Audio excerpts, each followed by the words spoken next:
അടുക്കളയിൽ അടിയോടടിയായിരുന്നു. ലക്ഷ്മി എന്ന് പറഞ്ഞ പേഴ്സൺ, പുള്ളിക്കാരത്തിക്ക് എന്തൊക്കെ ട്രോമ ലൈഫിൽ ഉണ്ടായിട്ടുണ്ടോ ഇല്ല എന്നുള്ളത് അവരെ നോക്കുന്നില്ല. അതിനുള്ള റീഹാബ് അല്ല ബിഗ് ബോസ്. ചിലപ്പോൾ ചിലവരെ നമ്മൾ ഗെയിമറായിട്ട് കൂട്ടിയിട്ടുണ്ടാവില്ല. കൂട്ടിയിട്ടുണ്ടാകാത്ത ഒരാള് ലക്ഷ്മി കുറ്റാരോപിതനാവുക എന്ന് പറയുന്ന ഒരു അവസ്ഥ. ഞാൻ മസ്താനിയുടെ ഫീലിങ്സിനെ സെക്യൂർ ചെയ്തു. മസ്താനിയോട് പറഞ്ഞു എന്തായാലും ഇതിൻ്റെ തെളിവ് വരട്ടെ ക്യാമറയുടെ, കാരണം എനിക്കറിയില്ല മസ്താനി. അപ്പോൾ ഞാനപ്പോൾ അവിടെ വീണായിട്ടാണ് എനിക്ക് തോന്നുന്നത്. അപ്പോൾ ആ സമയത്ത് എനിക്ക് അങ്ങനെ ഇത് അപ്പം മസ്താനിക്ക് ഒരുപക്ഷെ ഒരു സ്ത്രീയായ സ്ഥിതിക്ക് അങ്ങനെ ഒരു ഫീലിങ്സ് ഉണ്ടാവാം. ഇത് പുറത്തായിരുന്നെങ്കിൽ എൻ്റെ അവസ്ഥ ഒന്ന് ആലോചിച്ചു. അപ്പോൾ സിവിൽ ഡിഫമേഷൻ എനിക്ക് ഫയൽ ചെയ്യാൻ പറ്റും പുറത്ത്. ജിയോ ഹോട്ട്സ്റ്റാറിനെയും ബിഗ് ബോസിനെയും ഏഷ്യാനെറ്റിനെയും പാർട്ടി ആക്കാതെ പുറത്ത് ഈ പേഴ്സണിനെതിരെ സിവിൽ ഡിഫമേഷൻ എനിക്ക് ഫയൽ ചെയ്യാം. സെക്ഷുവൽ ഒഫൻഡറാണ്. ഈ സെക്ഷുവൽ ഒഫൻഡർ ആക്കുക എന്ന് പറഞ്ഞാൽ ഭയങ്കര ബുദ്ധിമുട്ടുള്ള കാര്യമാണ്. അതായത് നമുക്ക് ഒരു മീറ്റു, എൻ്റെ അമ്മ അത് കഴിഞ്ഞ് ഹോസ്പിറ്റലൈസ്ഡ് ആയി. ലാലേട്ടൻ്റെ എപ്പിസോഡിൽ ഇത് ചർച്ച ചെയ്യുമെന്നുള്ളത് പറഞ്ഞു കഴിഞ്ഞിട്ടാണ് ഞാൻ ബിഗ് ബോസിനോട് പറഞ്ഞത്, ബിഗ് ബോസ് ഞാൻ ഇനി ഇന്ന് കരഞ്ഞോട്ടെ. പ്ലാറ്റ്ഫോമിൽ അത് ക്ലിയർ ചെയ്യാൻ പറ്റിയത് കാരണം ഫാൻ ആർമികളും കാര്യങ്ങളൊക്കെ ആയിട്ട് നമ്മളെ വെറുതെ താറടിക്കാൻ കാണിക്കണം. പക്ഷേ ഈ പറഞ്ഞ പോലെ എനിക്കത് എഫക്റ്റ് ആവുന്നില്ല. ഇവർ കോൺസ്റ്റന്റ്ലി അറ്റാക്ക് ചെയ്യുന്നതിൻ്റെ തെളിവ് നമ്മുടെ കയ്യിലുണ്ട്. പക്ഷേ ലക്ഷ്മിനെ കൊണ്ട് ഞാൻ മാപ്പ് പറയിപ്പിച്ച ആരോടാണ്? പുരുഷ സമൂഹത്തോട് പറയണം. പുറകെ ആൾക്കാർ കുത്തും, ആൾക്കാർ കളിയാക്കും, പരിഹസിക്കും, പുറത്ത് പലതും പോവും. അതൊന്നും ചിന്തിക്കേണ്ട ആവശ്യമില്ല. ഞാൻ ലാലേട്ടൻ്റെ എപ്പിസോഡിൽ ലാലേട്ടനോട് പറയുന്നത് ഇവിടെ 2 തരം ആൾക്കാരുള്ളൂ. ഒന്ന് കക്കുന്നവരും പിന്നെ കട്ട മുതൽ എൻജോയ് ചെയ്യുന്നവരും.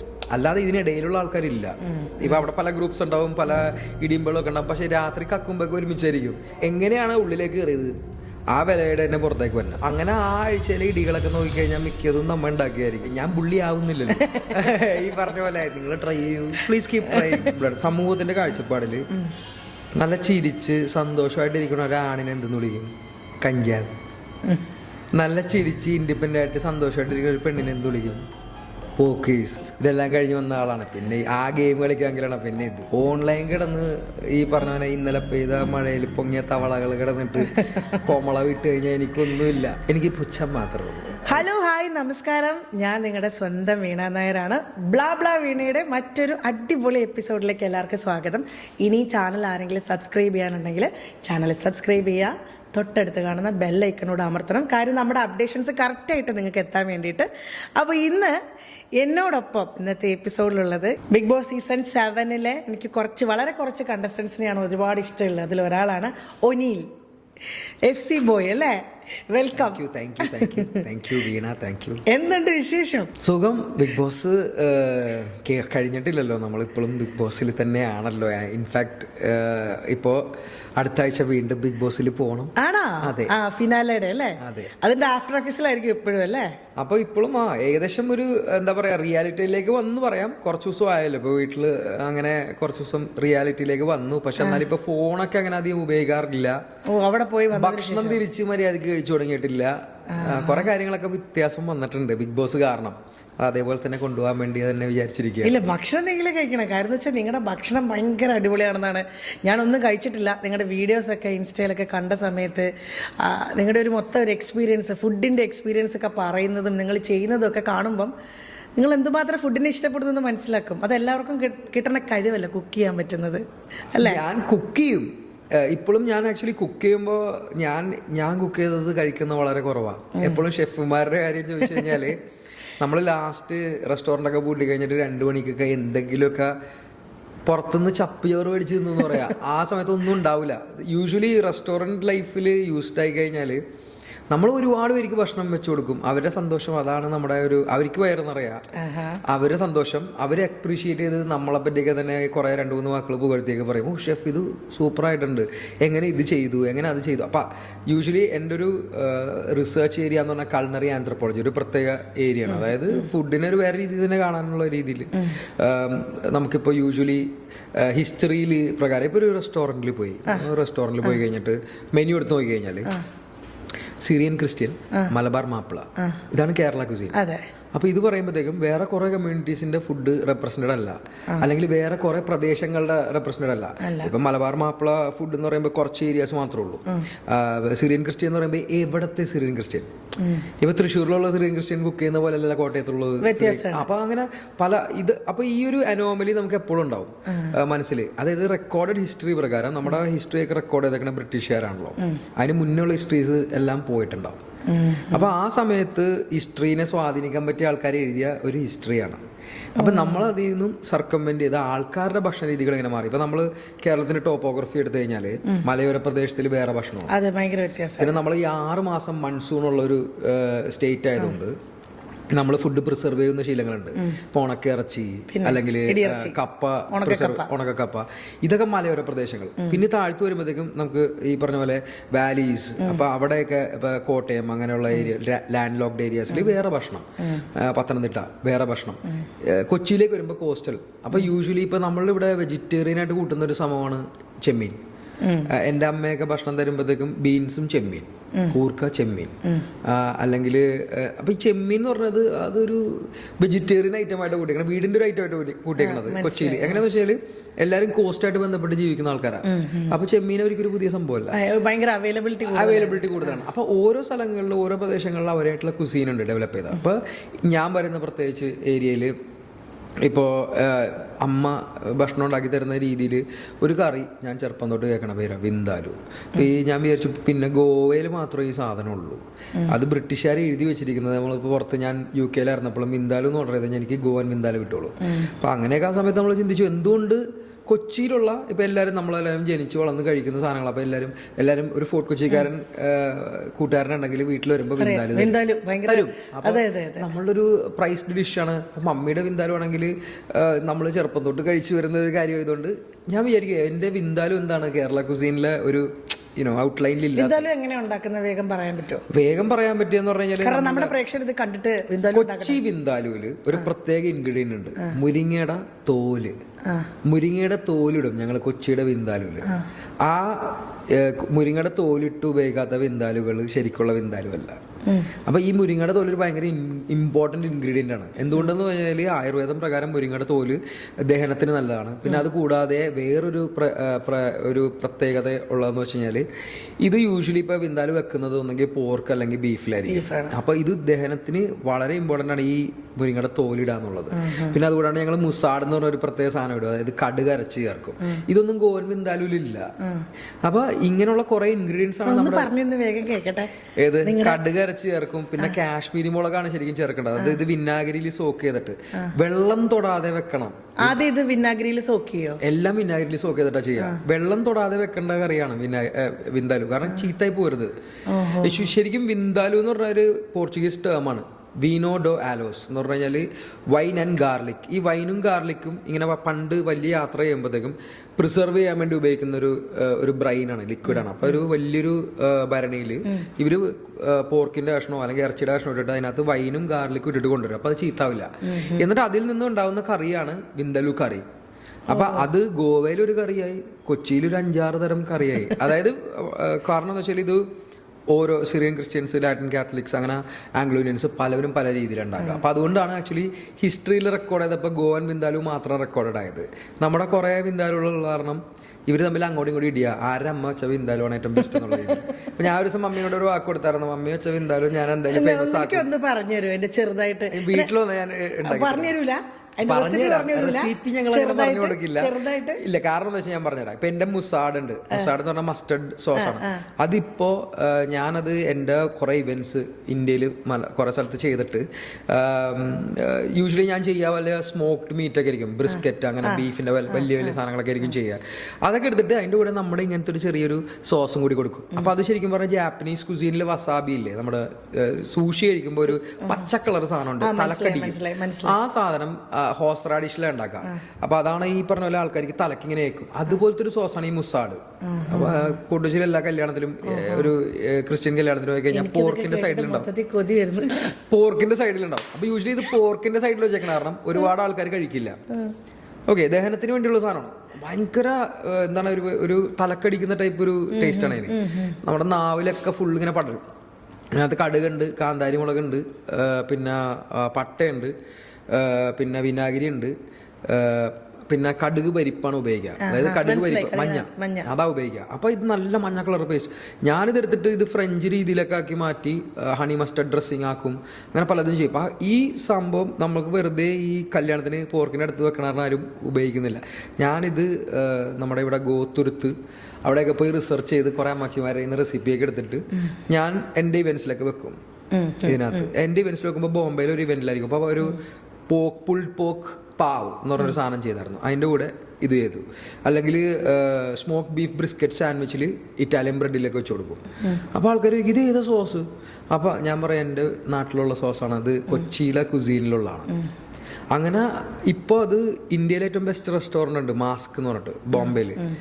അതായത് റേറ്റിംഗ് ഉള്ളത് ഏഷ്യാസ് ബെസ്റ്റിൽ ഇന്ത്യയിലെ ഏറ്റവും ബെസ്റ്റ്. അവിടെ എൻ്റെ മുസാഡ ഉണ്ട്. അവരിവിടെ വന്ന് എൻ്റെ റെസിപ്പി എടുത്തു. അപ്പോൾ നമ്മുടെ കുസീനെ ഒരു സ്ഥലത്ത് എത്തിക്കുക എന്നുള്ളതാണ് നമ്മുടെ ഒരു ലക്ഷ്യം. അപ്പോൾ ആ ഒരു നെറേറ്റീവ്, അതായത് ആ ടോക്ക് ഇപ്പോൾ വരുമ്പോഴേ ഞാനിപ്പോൾ ചോദിക്കുകയാണ് വീണോട് എന്തറിയാം, അപ്പോൾ ഞാനിപ്പോൾ വിന്താലു അറിയില്ലേ കൊച്ചിയിൽ നിന്നാണെന്നുള്ളത്, ഇനി നമുക്ക് കൊച്ചി കുസീനെ പറ്റി സംസാരിക്കാം. അങ്ങനെ കുറേ ഡിഷസ് ഉണ്ട്, ഒരുപാട് കാര്യങ്ങൾ വരും. അപ്പോൾ അതാണ് എൻ്റെ റിസർച്ച്. ഈ ബിഗ് ബോസിൽ ചെന്നിട്ട് എങ്ങനെയുണ്ടായിരുന്നു ഫുഡിന്റെ ബിഗ് ബോസിൽ ചെന്നിട്ട്? കാരണം ഞാൻ ബിഗ് ബോസിൽ ഉണ്ടായിരുന്ന ഒരാളാ. 17 കിലോ കുറഞ്ഞ. അത്രയും കുറഞ്ഞല്ലേ? അതെന്താ കാരണം എന്ന് വെച്ചാൽ ഞാൻ പണ്ടേ കുറച്ചിട്ടുള്ളതാണ്. ഭക്ഷണം നമ്മൾ ഭക്ഷണത്തിന്റെ രീതിയിൽ മനസ്സിലാക്കി കഴിക്കുമ്പോൾ കുറയാം. ഇപ്പോൾ ചോറ് ഒരുപാട് കഴിച്ചു കഴിഞ്ഞാൽ നമുക്ക് കാർബോഹൈഡ്രേറ്റ്സ് ഒരുപാട് കയറ്റുമ്പോൾ ഈ പറഞ്ഞ പോലെ ഹൈ GI, അതായത് ഗ്ലൈസിമിക് ഇൻഡെക്സിൽ ഹൈ ആയിട്ടുള്ള ഫുഡാണ്. ഡയറ്റ് കൺട്രോൾ ചെയ്യുന്ന ആൾക്കാർക്ക് ഇത് അറിയാൻ പറ്റും. ചോറ് അവോയ്ഡ് ചെയ്തിട്ട് പ്രോട്ടീൻ കൂടുതൽ കഴിക്കുക. അവിടെ പ്രോട്ടീൻ ഇല്ല. ഇപ്പോൾ പരിപ്പ് കറിയാണെങ്കിൽ അതിൽ നിന്ന് കിട്ടുന്ന പ്രോട്ടീൻ മാത്രമേ ഉള്ളൂ. കിഴങ്ങാണെങ്കിൽ വീണ്ടും കാർബോഹൈഡ്രേറ്റ്സ് ആണ്.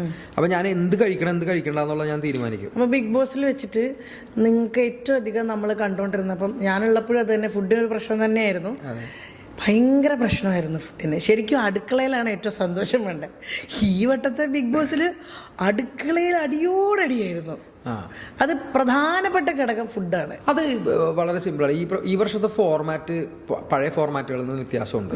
അതായത് പണിപ്പുരയായിരുന്നു. അപ്പം നമുക്കിപ്പോൾ യൂഷ്വലി പണ്ടത്തെ ഫോർമാറ്റിൽ എല്ലാവർക്കും മുട്ടയും ഫ്രൂട്ട്സും കിട്ടും. ഈ വർഷം ഇല്ല. അപ്പോൾ ഒബ്വിയസ്ലി നമ്മൾ ആദ്യ ദിവസം തന്നെ ഇപ്പോൾ നമ്മളൊരു ഗെയിമറായിട്ട് അവിടെ ഗെയിം മൈൻഡ് സെറ്റിൽ പോവാണ്, നമുക്കറിയാം ഭക്ഷണത്തിൻ്റെ പുറത്ത് ഇടിയുണ്ടാവും. അപ്പം ഞാനതുകൊണ്ടാണ് ഉള്ളി കേസൊന്നും പിടിക്കില്ലായിരുന്നു. ഉള്ളി ബീട്രൂട്ട് അങ്ങനത്തെ കേസൊന്നും പിടിക്കില്ല. അപ്പം ഭക്ഷണത്തിൽ ഇടി ഉണ്ടാവും എന്നുള്ളത് ഉറപ്പിക്കാം നമുക്ക്. പിന്നീട് കുറെ പേർക്ക് അവരുടെ ഇൻസ്റ്റിങ്ക്റ്റ് കൺട്രോൾ ചെയ്യാൻ പറ്റില്ല. ഞാൻ ലാലേട്ടൻ്റെ എപ്പിസോഡിൽ ലാലേട്ടനോട് പറഞ്ഞത് ഇവിടെ 2 തരം ആൾക്കാരുള്ളൂ. ഒന്ന് കക്കുന്നവരും പിന്നെ കട്ട മുതൽ എൻജോയ് ചെയ്യുന്നവരും. അല്ലാതെ ഇതിനിടയിലുള്ള ആൾക്കാരില്ല. ഇപ്പോൾ ആരെങ്കിലും ഒക്കെ കട്ടിട്ട് ആലു പൊറോട്ട ഉണ്ടാക്കിയാണ് ജിസയിലാണെങ്കിൽ എന്നോട് ചോദിക്കും വേണമെന്ന് ചോദിക്കുമ്പോൾ പിന്നെന്താ ആരെങ്കിലും വേണ്ടെന്ന് പറയോ, നമ്മൾ കഴിക്കും. അപ്പൊ ഈ പറഞ്ഞ അല്ലെങ്കിൽ നെവിൻ ആയാലും ഒരു സാധനം നെവിൻ കമ്പനിക്ക് വിളിക്കും. നെവിൻ കട്ടിട്ട് ചിലപ്പോൾ അവൻ ഉണ്ടാക്കണത് മറ്റേ പഞ്ചസാര ആയിരിക്കും കട്ട് വെച്ചിരിക്കുന്നത്. എന്നിട്ട് നമ്മളിപ്പോൾ ഒരു സുലൈമാൻ ഉണ്ടാക്കി, അപ്പം ഞാൻ അവനൊരു നാരങ്ങയുടെ എൻ്റെ പങ്കുള്ള നാരങ്ങ കൊടുക്കണമല്ലോ, ഇതൊക്കെ സേവ് ചെയ്ത് വെച്ചേക്കാണ് എല്ലാവർക്കും നാരങ്ങ. പിന്നെ ഈ വൈൽഡ് കാർഡ് വരണവരെ ഭയങ്കര ബുദ്ധിമുട്ടായിരുന്നു. വൈൽഡ് കാർഡ് വന്നതിന് ശേഷം എല്ലാം സൗകര്യമായി. അപ്പോൾ നാരങ്ങയൊക്കെ എടുത്തിട്ട് ലൈം ടീ വേണമെന്നൊക്കെ ചോദിക്കും നെവിനോട്. വേണം. പഞ്ചസാര തരുമോ? ഇത്രേ ഉള്ളു, അവിടെ ബാട്ടറാണ്, പഞ്ചസാര തരുമോ? അപ്പോൾ അങ്ങനെ നടക്കും. അപ്പോൾ ഈ പറഞ്ഞ പോലെ പിന്നെ ഈ പറഞ്ഞ പോലെ നമ്മളൊരു അതിപ്പോൾ അങ്ങനെയൊന്നും ഇല്ല കേട്ടോ. അതിൽ ഗ്രൂപ്പ് തിരിവലൊന്നും ഇല്ല. ഇപ്പം അവിടെ പല ഗ്രൂപ്പ്സ് ഉണ്ടാവും, പല ഇടിയുമ്പോഴൊക്കെ ഉണ്ടാവും. പക്ഷേ രാത്രി കക്കുമ്പോഴൊക്കെ ഒരുമിച്ചായിരിക്കും. ഇപ്പം അന്ന് ഒരു ദിവസം രാത്രി ജിഷിൻ ഞാനൊക്കെ വൻ ഇടിയായിട്ട് നടക്കുന്ന സമയമായിരുന്നു. ആ സമയത്ത് ജിഷിനും ഞാനും ഷാനവാസും അക്ബറും ഒക്കെ കൂടി ചേർത്തിട്ട് 7 പേരുണ്ടായിരുന്നു. അനുമോളാണ് അതിനകത്ത് ഏക എന്താണ് സ്ത്രീ ഉണ്ടായിരുന്നത്. പക്ഷെ അവള് എന്താ പറയാ, ഈ പറഞ്ഞ പോലെ വലിയ റിലക്റ്റന്റ് ആയിരുന്നു. ബിന്നിയുടെ ക്യാപ്റ്റൻസിയിലായിരുന്നു. എൻ്റെ ക്യാപ്റ്റൻസിയിൽ ബിന്നി ആയിരുന്നു കിച്ചൺ ക്യാപ്റ്റൻ. അപ്പൊ അവളുടെ ക്യാപ്റ്റൻസിയിൽ ഞങ്ങൾ കുറച്ച് സാധനങ്ങൾ അടിച്ചു മാറ്റി ഉണ്ടാക്കി രാത്രി തിന്നു. അപ്പൊ അത് പക്ഷെ വിശ്രമ ദിവസമായിരുന്നു. ലൈക്ക് തേഴ്സ്ഡേ കഴിഞ്ഞു, ഇനി വരും. അപ്പൊ ഞങ്ങൾ അടിച്ചു മാറ്റി തിന്നു. അതൊരു 8 പേരുണ്ടായിരുന്നു. ഇതൊരു വലിയ വിഷയമായി. അപ്പൊ ആ സമയത്ത് ആക്ച്വലി തുല്യമായിട്ട് എല്ലാവരും എല്ലാവരും കട്ട മുതൽ എൻജോയും ചെയ്തു. ഈ പറഞ്ഞ പോലെ അതോടെ വലിയ വ്യത്യാസമൊന്നും ഇല്ലായിരുന്നു. പിന്നെ ആ ഒരു ഈ എന്താ പറയാ, അന്ന് ഒരാളങ്ങോട്ട് എതിർപ്പ് അതൊന്നുമില്ല. കക്കുമ്പോൾ എല്ലാവരും ഒരുമിച്ചായിരിക്കും ഈ പറഞ്ഞ പോലെ തിന്നണത്. ഈ ബിഗ് ബോസിൽ പോയത് കൊണ്ട് അയ്യോ പോവേണ്ടിയിരുന്നില്ല എന്ന് എപ്പോഴെങ്കിലും തോന്നിയിട്ടുണ്ടോ? ഒരിക്കലും. എൻ്റെ ഒരു ആഗ്രഹമായിരുന്നു, ഡ്രീമായിരുന്നു. കുറെ ഡ്രീംസ് സാധിക്കാൻ പറ്റി. ഒന്നെന്ന് പറഞ്ഞു കഴിഞ്ഞാൽ ഈ കളി ഞാനൊരു ഫാനായിട്ട് കാണുന്നതാണ്. ഇപ്പൊ വീണയുടെ ലൈക്ക് സീസൺ കണ്ടിട്ടുണ്ട് ഞാൻ.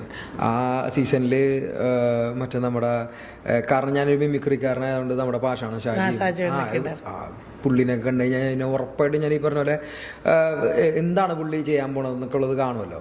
പിന്നെ നമുക്ക് അതിനകത്ത് ബിഗ് ബോസിലെ ആൾക്കാർ വരുമ്പോഴത്തേക്കും ഓൾറെഡി സെലിബ്രിറ്റീസ് ആയിട്ട് വരുന്ന ആൾക്കാരാണ് ഇവർ. ഈ ഓൾറെഡി സെലിബ്രിറ്റീസ് ആയിട്ട് വരുന്ന ആൾക്കാർക്ക് അവിടെ ഇത്തിരി കൂടി ശ്രദ്ധിക്കണമെന്ന് ഞാൻ പറയുള്ളൂ.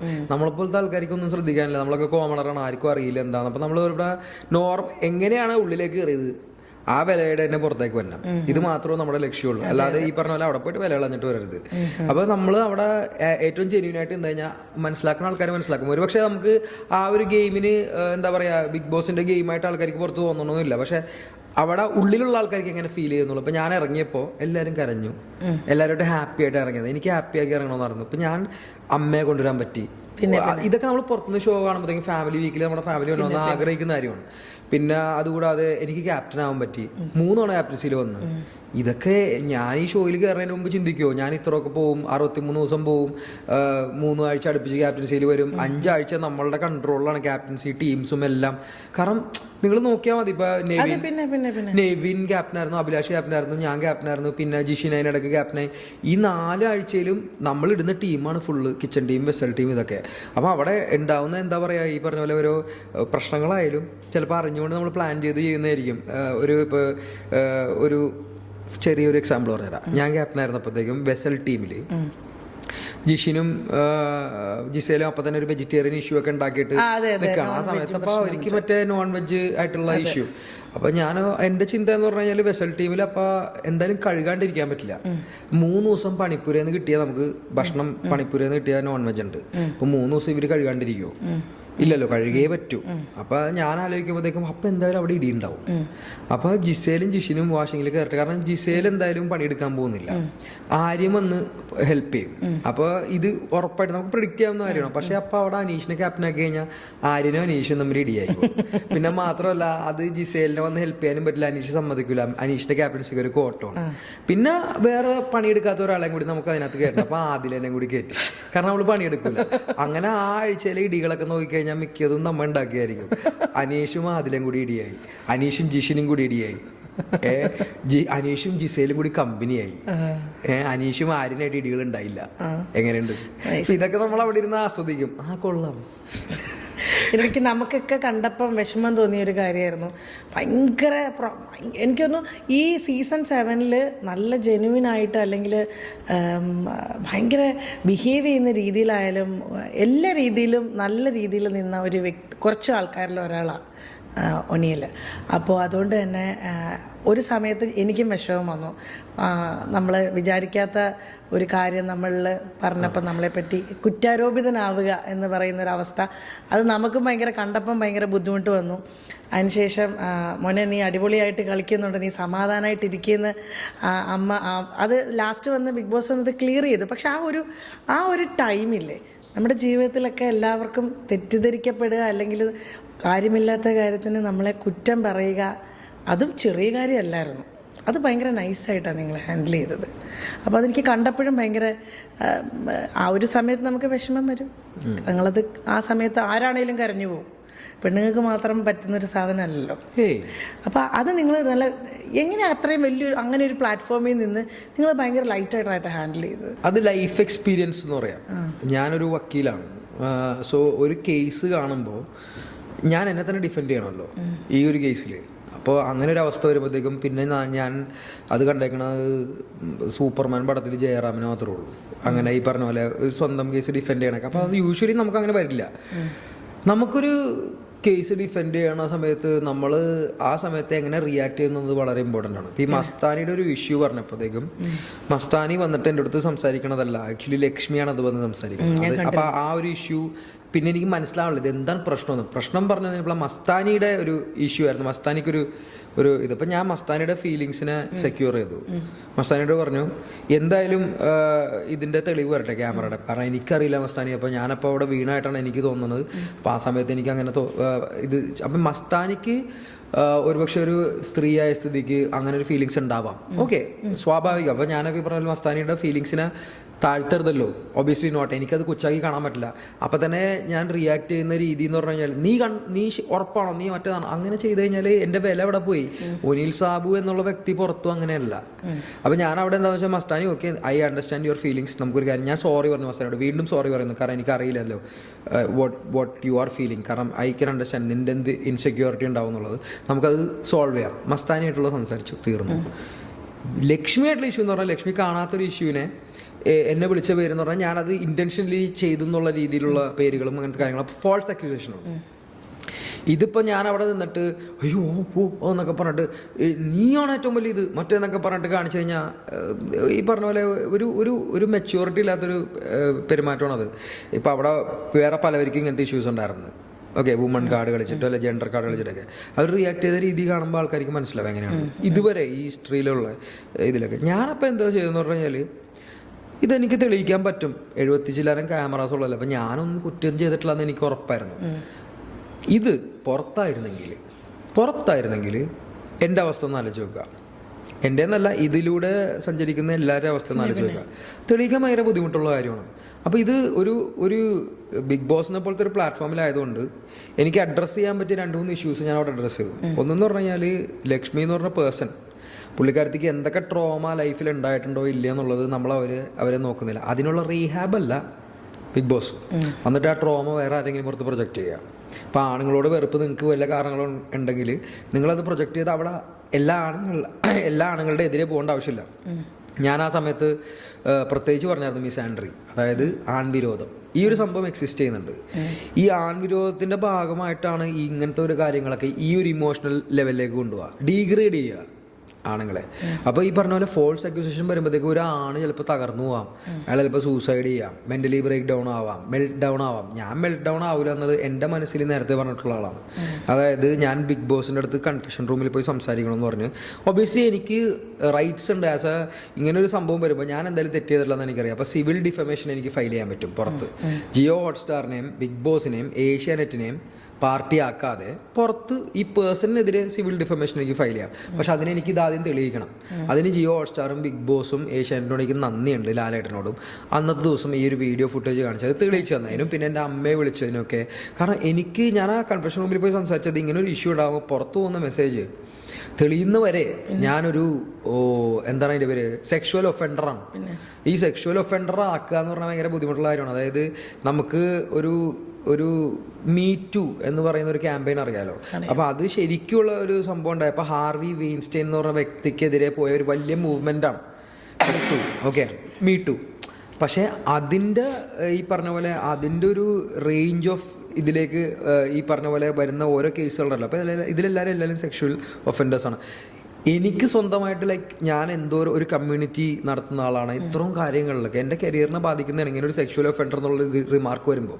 അപ്പോൾ അത് വരുമ്പോഴത്തേക്കും നമുക്ക് life outside of Bigg Boss effect ചെയ്യും. എൻ്റെ അമ്മ അത് കഴിഞ്ഞ് ഹോസ്പിറ്റലൈസ്ഡ് ആയി ഇത് കേട്ടിട്ട്. അപ്പോൾ ഈ സംഭവം ഞാൻ അറിയുന്നത് അമ്മ പിന്നീട് വന്നിട്ട് ഷാനവാസിൻ്റെ അടുത്ത് മാത്രം പറഞ്ഞു ഫാമിലി വീക്കിൽ. അപ്പോഴാണ് ഞാൻ അറിയുന്നത് എൻ്റെ അമ്മ ഹോസ്പിറ്റലൈസ്ഡ് ആയിരുന്നു. അമ്മ ഹോസ്പിറ്റലൈസ്ഡ് ആയി, അങ്ങനെയുള്ള പ്രശ്നങ്ങൾ. അപ്പോൾ എനിക്ക് ഇതൊക്കെ അവിടെ നിന്ന് ഞാൻ ഇങ്ങനെയൊന്നും ചിന്തിക്കാണ്ട്, അമ്മക്ക് എന്തെങ്കിലും പറ്റിയെന്നൊന്നും ചിന്തിക്കാണ്ട് ബിഗ് ബോസിനോട് പോയി സംസാരിച്ചു. കാരണം ബിഗ് ബോസ് നമുക്കൊരു ഗാർഡിയനെ പോലെയാണല്ലോ. പിന്നെ അപ്പോൾ ബിഗ് ബോസ് നമുക്ക് ആ ഒരു വോയിസ് കേൾക്കുമ്പോൾ, ബിഗ് ബോസിൻ്റെ കൺഫെഷൻ റൂമിൽ പോയിട്ട് ഒനിയിൽ, എനിക്ക് ബിഗ് ബോസിൻ്റെ സൗണ്ട് ഉണ്ടാക്കാൻ, ഒനിയിൽ ശ്രദ്ധിക്കുക, ഇത് ചർച്ച ചെയ്യും, ശ്രീ മോഹൻലാൽ ചർച്ച ചെയ്യും. ഇങ്ങനെ പറയുമ്പോൾ ലാലേട്ടൻ്റെ എപ്പിസോഡിൽ ഇത് ചർച്ച ചെയ്യൂ എന്നുള്ളത് പറഞ്ഞു കഴിഞ്ഞിട്ടാണ് ഞാൻ ബിഗ് ബോസിനോട് പറഞ്ഞ, ബിഗ് ബോസ് ഞാൻ ഇനി ഇന്ന് കരഞ്ഞോട്ടെ. കാരണം വെച്ചാൽ എനിക്ക് അപ്പോൾ എൻ്റെ കരച്ചിൽ അടക്കാൻ പറ്റില്ല. അതെന്ന് പറഞ്ഞാൽ ഒരു സെൻസ് ഓഫ് അച്ചീവ്മെൻറ്റ് കിട്ടി. ഇത് ഡിസ്കസ് ചെയ്യും, ഈ ഒരു ഇഷ്യൂ അങ്ങനെ പോവില്ല. അപ്പം അങ്ങനെ അത് എനിക്ക് ഏറ്റവും കൂടുതൽ ബിഗ് ബോസിനോടും ഹോട്ട്സ്റ്റാറിനോടും ജിയോ ഹോട്ട്സ്റ്റാറിനോടും എൻ്റെ മോൾ ഷൈനോടും ഏഷ്യാനോടും നന്ദി പറയാനുള്ളതെന്ന് പറഞ്ഞാൽ ആ വീഡിയോ അന്ന് കാണിച്ച് ഒനിയിലെ വിഷയം ചർച്ച ചെയ്യുമെന്ന് അതിന് മുമ്പത്തെ എപ്പിസോഡിൽ പറഞ്ഞു. വീണ്ടും അങ്ങനെയൊന്നും ഈ പറഞ്ഞ പോലെ എല്ലാവർക്കും അങ്ങനെയുള്ളൊരു ഭാഗ്യം ഉണ്ടാവണമെന്നില്ല. നമുക്ക് ബിഗ് ബോസ് എന്ന് പറഞ്ഞ പ്ലാറ്റ്ഫോമിലായതുകൊണ്ട് ഇത്രയും ക്യാമറകളുണ്ടോ ഉള്ളതുകൊണ്ട് ഞാനൊന്നും ചെയ്യാത്തതുകൊണ്ട് അത് കാണിക്കാനും പറ്റും. ഇത് അതുകൊണ്ടാണ് ഞാൻ ലക്ഷ്മിയുടെ സോറി ഞാൻ അക്സെപ്റ്റ് ചെയ്തിട്ടില്ല. ലക്ഷ്മി കാണിക്കുന്ന സാധനത്തിന് ഒരാൾ ഇങ്ങനെ ചെയ്യുമ്പോൾ അതിൻ്റെ അക്കൗണ്ടബിലിറ്റി, ഇതിൻ്റെ പ്രത്യാഘാതം എന്താണെന്നുള്ളത് മനസ്സിലാക്കണമല്ലോ. ആരുടെയൊക്കെ ലൈഫാണ് റൂയിൻ ചെയ്തത്. ഓക്കെ, എൻ്റെ വീട്ടിലിരിക്കുന്ന ആൾക്കാരുടെ, എൻ്റെ ട്രസ്റ്റ് ചെയ്യുന്ന കുറേ വിമൻ, അങ്ങനെ കുറേ ആൾക്കാരുടെ ഒക്കെ മനസ്സിൽ ഞാൻ ആരായി. പക്ഷേ അതിലും നന്നായിട്ടുള്ള രീതിയിൽ എനിക്ക് ആ ഒരു പ്ലാറ്റ്ഫോമിൽ അത് ക്ലിയർ ചെയ്യാൻ പറ്റിയത് കാരണം ഓഫ് കോഴ്സ് എനിക്ക് വളരെയധികം സന്തോഷമുണ്ട് ആ കാര്യം അങ്ങനെ ഇതേ. പക്ഷേ അതിന് ശേഷം ഞാൻ പുറത്തിറങ്ങിയതിന് ശേഷം ഇവരുടെ ഫാൻ ആർമികളും കാര്യങ്ങളൊക്കെ ആയിട്ട് നമ്മളെ വെറുതെ താറടിക്കാൻ കാണിക്കണം. പക്ഷേ ഈ പറഞ്ഞ പോലെ എനിക്കത് എഫക്റ്റ് ആവുന്നില്ല. പുറത്തുള്ള ആൾക്കാർക്കുള്ള ഈ പറഞ്ഞ പോലെ നമുക്ക് ആ മറുപടി കൊടുക്കേണ്ട ആവശ്യമില്ല. എനിക്ക് അവിടെ മറുപടി കൊടുക്കാൻ പറ്റി, ജനങ്ങൾ കാണുന്ന ജനങ്ങൾക്ക് മനസ്സിലായി. അപ്പോൾ ഈ ഒരു വിഷയം പിന്നീട് വെല്ലുവിളിക്കേണ്ട ആവശ്യമൊന്നുമില്ല എന്നെ. ഈ പറഞ്ഞ പോലെ എനിക്ക് കേസ് കൊടുക്കാൻ പറ്റുമെന്ന് പറഞ്ഞു കഴിഞ്ഞാൽ സിവിൽ ഡിഫമേഷൻ എക്സിസ്റ്റ്. ഞാൻ പഠിച്ച നിയമപ്രകാരം സിവിൽ ഡിഫമേഷൻ കൊടുക്കാം. പിന്നെ ഈ പറഞ്ഞ പോലെ നമ്മളിപ്പോൾ ഒരു ഇവർ കോൺസ്റ്റൻ്റ്ലി അറ്റാക്ക് ചെയ്യുന്നതിൻ്റെ തെളിവ് നമ്മുടെ കയ്യിലുണ്ട്. അപ്പോൾ അത് വെച്ചിട്ട് നമുക്ക് എന്തെങ്കിലും ഈ പറഞ്ഞ പോലെ ജിയോ ഹോട്ട്സ്റ്റാറും ഏഷ്യാനെറ്റും ബിഗ് ബോസും ഈ പറഞ്ഞ പോലെ വേദലക്ഷ്മി വരെ പാർട്ടി ആവാണ്ട് തന്നെ എനിക്ക് കേസ് കൊടുക്കാൻ പറ്റും.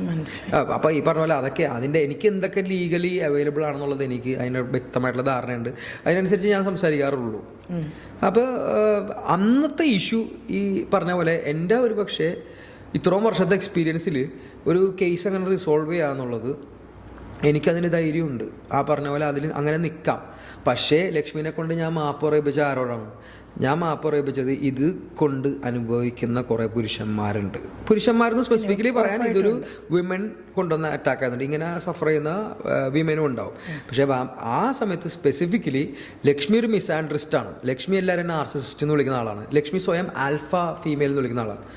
എനിക്കൊരു കാറ്റഗറി ഇഷ്ടമല്ലാത്ത ആളാണ്. അഡ്വക്കേറ്റ് എന്നുള്ള ADV പേര് വരെ ഞാൻ ഇതിനകത്ത് ഉപയോഗിച്ചിട്ടില്ല.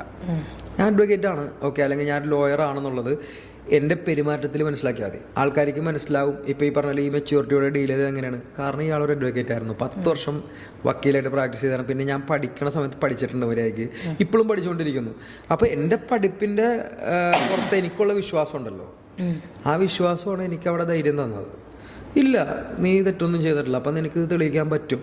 അതിൻ്റെ കൂടെ ബിഗ് ബോസും ഹോട്ട്സ്റ്റാറും ലാലേട്ടനും എൻ്റെ മോൾഷനൊക്കെ കൂടി എന്നെ ഹെൽപ്പ് ചെയ്ത കാരണം എനിക്കത് തെളിയിക്കാൻ പറ്റുമെന്ന് എനിക്ക് ഉറപ്പാണ്. പക്ഷേ ഈ പറയുന്ന വ്യക്തി ഇങ്ങനെ ഒരു കണ്ടസ്റ്റൻറ്റ് വെറുതെ ഗെയിമിൻ്റെ സേക്കിന് പറഞ്ഞാണോ, അല്ലെങ്കിൽ ശരിക്കും സൊസൈറ്റിയിൽ ഇതേപോലത്തെ ഒരാളൊരു ഫോൾസ് അക്യൂസേഷൻ ഉണ്ടായി കഴിഞ്ഞാൽ അനുഭവിക്കുന്ന ഒരുപാട് പേരുണ്ട്. ഒത്തിരി പേരുണ്ട്. അവരോട് മാപ്പ് പറയണം. അതായത് to all the men, okay, born dead, alive or to be born again. ഈ പറഞ്ഞ പോലെ ഇവർ പറയുമ്പോൾ മാപ്പ് പറയുമ്പോൾ പുരുഷ സമൂഹത്തോട് പറയണം. അതായത് മിസാൻഡ്രി, ഒരു ആൺവിരോധത്തിൽ നിന്ന് ഇവരുടെ ട്രോമ ചിലപ്പോൾ എന്തെങ്കിലും ആവാം. ഇവർ ട്രോമ പ്രൊജക്റ്റ് ചെയ്ത് ബാക്കിയുള്ള കണ്ടസ്റ്റൻസിന് പുറത്തിടുക. ഷാനവാസായിട്ട് പ്രശ്നം, അക്ബറായിട്ട് പ്രശ്നം, ഞാനായിട്ട് പ്രശ്നം വേണ്ട. അപ്പോൾ ഈ ഒരു വിഷയം ബിഗ് ബോസിലല്ലാണ്ട് പുറത്തുണ്ടായി കഴിഞ്ഞാൽ അനുഭവിക്കുന്ന ആൾക്കാരുണ്ടല്ലോ, അവരെ റെപ്രസെൻ്റ് ചെയ്ത് അവിടെ സംസാരിച്ചേ പറ്റൂ. ഞാനൊരു വക്കീലാണ്, ആൾക്കാരെ റെപ്രസെൻ്റ് ചെയ്യുകയാണ് എൻ്റെ പണി. അപ്പോൾ ഈ പറഞ്ഞ പോലെ ഇതൊരു ഇഷ്യൂ ആണെങ്കിൽ ഇതൊരു പബ്ലിക് ഇൻട്രസ്റ്റിൽ ഞാൻ ആ ഇഷ്യൂ റിസോൾവ് ചെയ്യാൻ പറ്റി എന്നുള്ള ഒരു സന്തോഷം എനിക്കുണ്ട്. അത് ബിഗ് ബോസിലൊരു വലിയ ഒരു ഇമ്പാക്റ്റ്ഫുൾ ഒരു കാര്യമായി മാറി എന്നുള്ളത് ഞാൻ പിന്നീടാണ് വന്നിട്ട് അറിയുന്നത്. പക്ഷേ ഈ പറഞ്ഞ പോലെ നമ്മളന്ന് ചെയ്യുമ്പോൾ നമ്മൾ അറിയുന്നില്ല. ഞാൻ അവളോട് പ്രത്യേകം പറയുന്നുണ്ട്, you cannot mentally break me. നമ്മുടെ മെൻ്റൽ സ്ട്രെങ്ത് ആണ് ഈ ഗെയിം. ഈ ഗെയിമിൽ നമുക്ക് മുന്നോട്ട് പോകാമെന്നുള്ളത്, നമ്മൾ ഇതൊന്നും കണ്ട് തളരരുത്. അതിന് ഓഫ് കോഴ്സ് വേറെ ലെവൽ ഓഫ് മെൻ്റൽ സ്ട്രെങ്ത് വേണം. ആ മെൻ്റൽ സ്ട്രെങ്ത് എനിക്ക് വേണമെന്നുള്ളത് എൻ്റെ ഒരു ആവശ്യമാണ്. ഈ ഗെയിമിന് പോകുമ്പോൾ ഫസ്റ്റ് 2 ആഴ്ച കണ്ട ഞാനല്ല പിന്നീടുള്ള എല്ലാ ആഴ്ചകളും. അത് ഒബ്വിയസ്ലി ഈ മെൻ്റലി നമ്മൾ അതിനനുസരിച്ചുള്ള രീതിയിൽ ഷാർപ്നെസ് വെച്ചിട്ടാണ്.